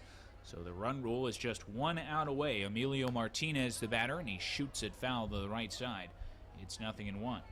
Michael Box will finish 2/3 of an inning, struck out both batters that he faced, but for whatever reason, Valley Center wants to get Johnson a hitter here. Martinez is singled and then popped out twice. He takes a pitch on the outside corner, and Game Day is now down to their final strike. One more game to follow after this one, El Dorado and then Action Baseball. The 0-2 is skipped in low and back by Whistler all the way to the screen, 1-2. And And then the nightcap, the Inland Empire Golden Bears and the Kansas Cannons. The Broncos and action should get underway about 30 to 35 minutes after the conclusion of this one. Johnson works it off the third base side of the rubber. The 1-2 is a fastball that works up and away to Martinez. 2 balls and 2 strikes. Philip Cruz, the designated hitter, waits in the on-deck circle should this ball game continue. 2-2. Ground ball, third base side is foul. We'll do it again. But it has been a relentless offensive attack for Valley Center tonight. That's not discredit the pitching as well. They've held the Saints to just 3 base hits. The only mark on their record for Valley Center, the 2 errors that were responsible for 2 unearned runs against the starter Corey Ray-Scher. Time is called as Martinez steps out. 2 balls, 2 strikes the count. Johnson into the line, the pitch. Fastball stays upstairs and has now gone from 0-2 to 3-2 on Martinez. Singled and scored back in the 4th inning. He was the last man to face Ray-Scher. He shoots this one foul down the left field line as he's hanging in there tough. And it's still 3 balls and 2 strikes. The El Dorado Broncos have congregated down the right field side, awaiting the conclusion of this one. Action Baseball waits down in the left field corner. Johnson, the 3-2. Up and inside, that's ball 4. Martinez will draw a 2-out walk, and this ball game will continue for Philip Cruz. Second time that Martinez has been aboard. He will likely wrap up a very productive offensive NBC World Series. 5 base hits for him in addition to drawing that walk. Philip Cruz hoping to end things on a good note. He has struck out and grounded out twice, once to second and once to short. Johnson's pitch. Fastball is up and outside for ball 1. Game day's been held off the board since the 4th. That was the closest they've gotten. It pulled back to within 5-3. As Cruz takes a pitch a little bit away, it's 2-0. But then Valley Center put the hammer down. 2 in the 5th, 2 in the 7th, 5 in the 8th. And they have run away with this one. Johnson's 2-0. Swing and a miss. Cruz weaves right through it. 2 balls and a strike. Justin Massey will get the victory, going 2 innings as he got us through the 5th while still protecting the lead. Justin Wick will get the defeat for game day. Fastball is on the outside corner, and it's now 2 balls and 2 strikes. And again, the Saints down to their final strike. Cruz steps out, takes a deep breath, now back in from the left-hand side. Johnson peers in for the sign from his catcher Whistler, has the one he wants, he sets up in. 2-2 coming. Fastball works outside, 3 balls and 2 strikes.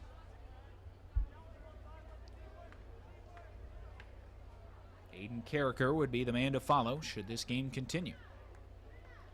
Johnson's full count pitch. Swing and a miss, a fastball up and outside, and this ball game has come to a close. Valley Center picks up a run rule victory to secure the pool title. 14-3 is our final score. The final totals: first for the victorious Diamond Dogs, 14 runs on 17 hits. They committed 2 errors. The game day Colorado Saints, 3 runs on 3 hits. They committed 1 error. The win goes to right-hander Justin Massey, 2 scoreless innings of relief for the right-hander. Justin Wick, the lefty for the Saints, picks up the loss, went an inning and a third and allowed 4 earned runs. Valley Center will move on as the qualifying candidate out of Pool D. The game day Colorado Saints will finish their NBC tournament at 1-2. My name is Denning Garrick. I thank you for tuning in to the ball game tonight. The El Dorado Broncos and the Action Baseball to follow up on tap. That should start in about 30 minutes. Once again, your final score here from Game 2 August 3rd here at the NBC World Series. The Valley Center Diamond Dogs 14 and the game day Colorado Saints 3.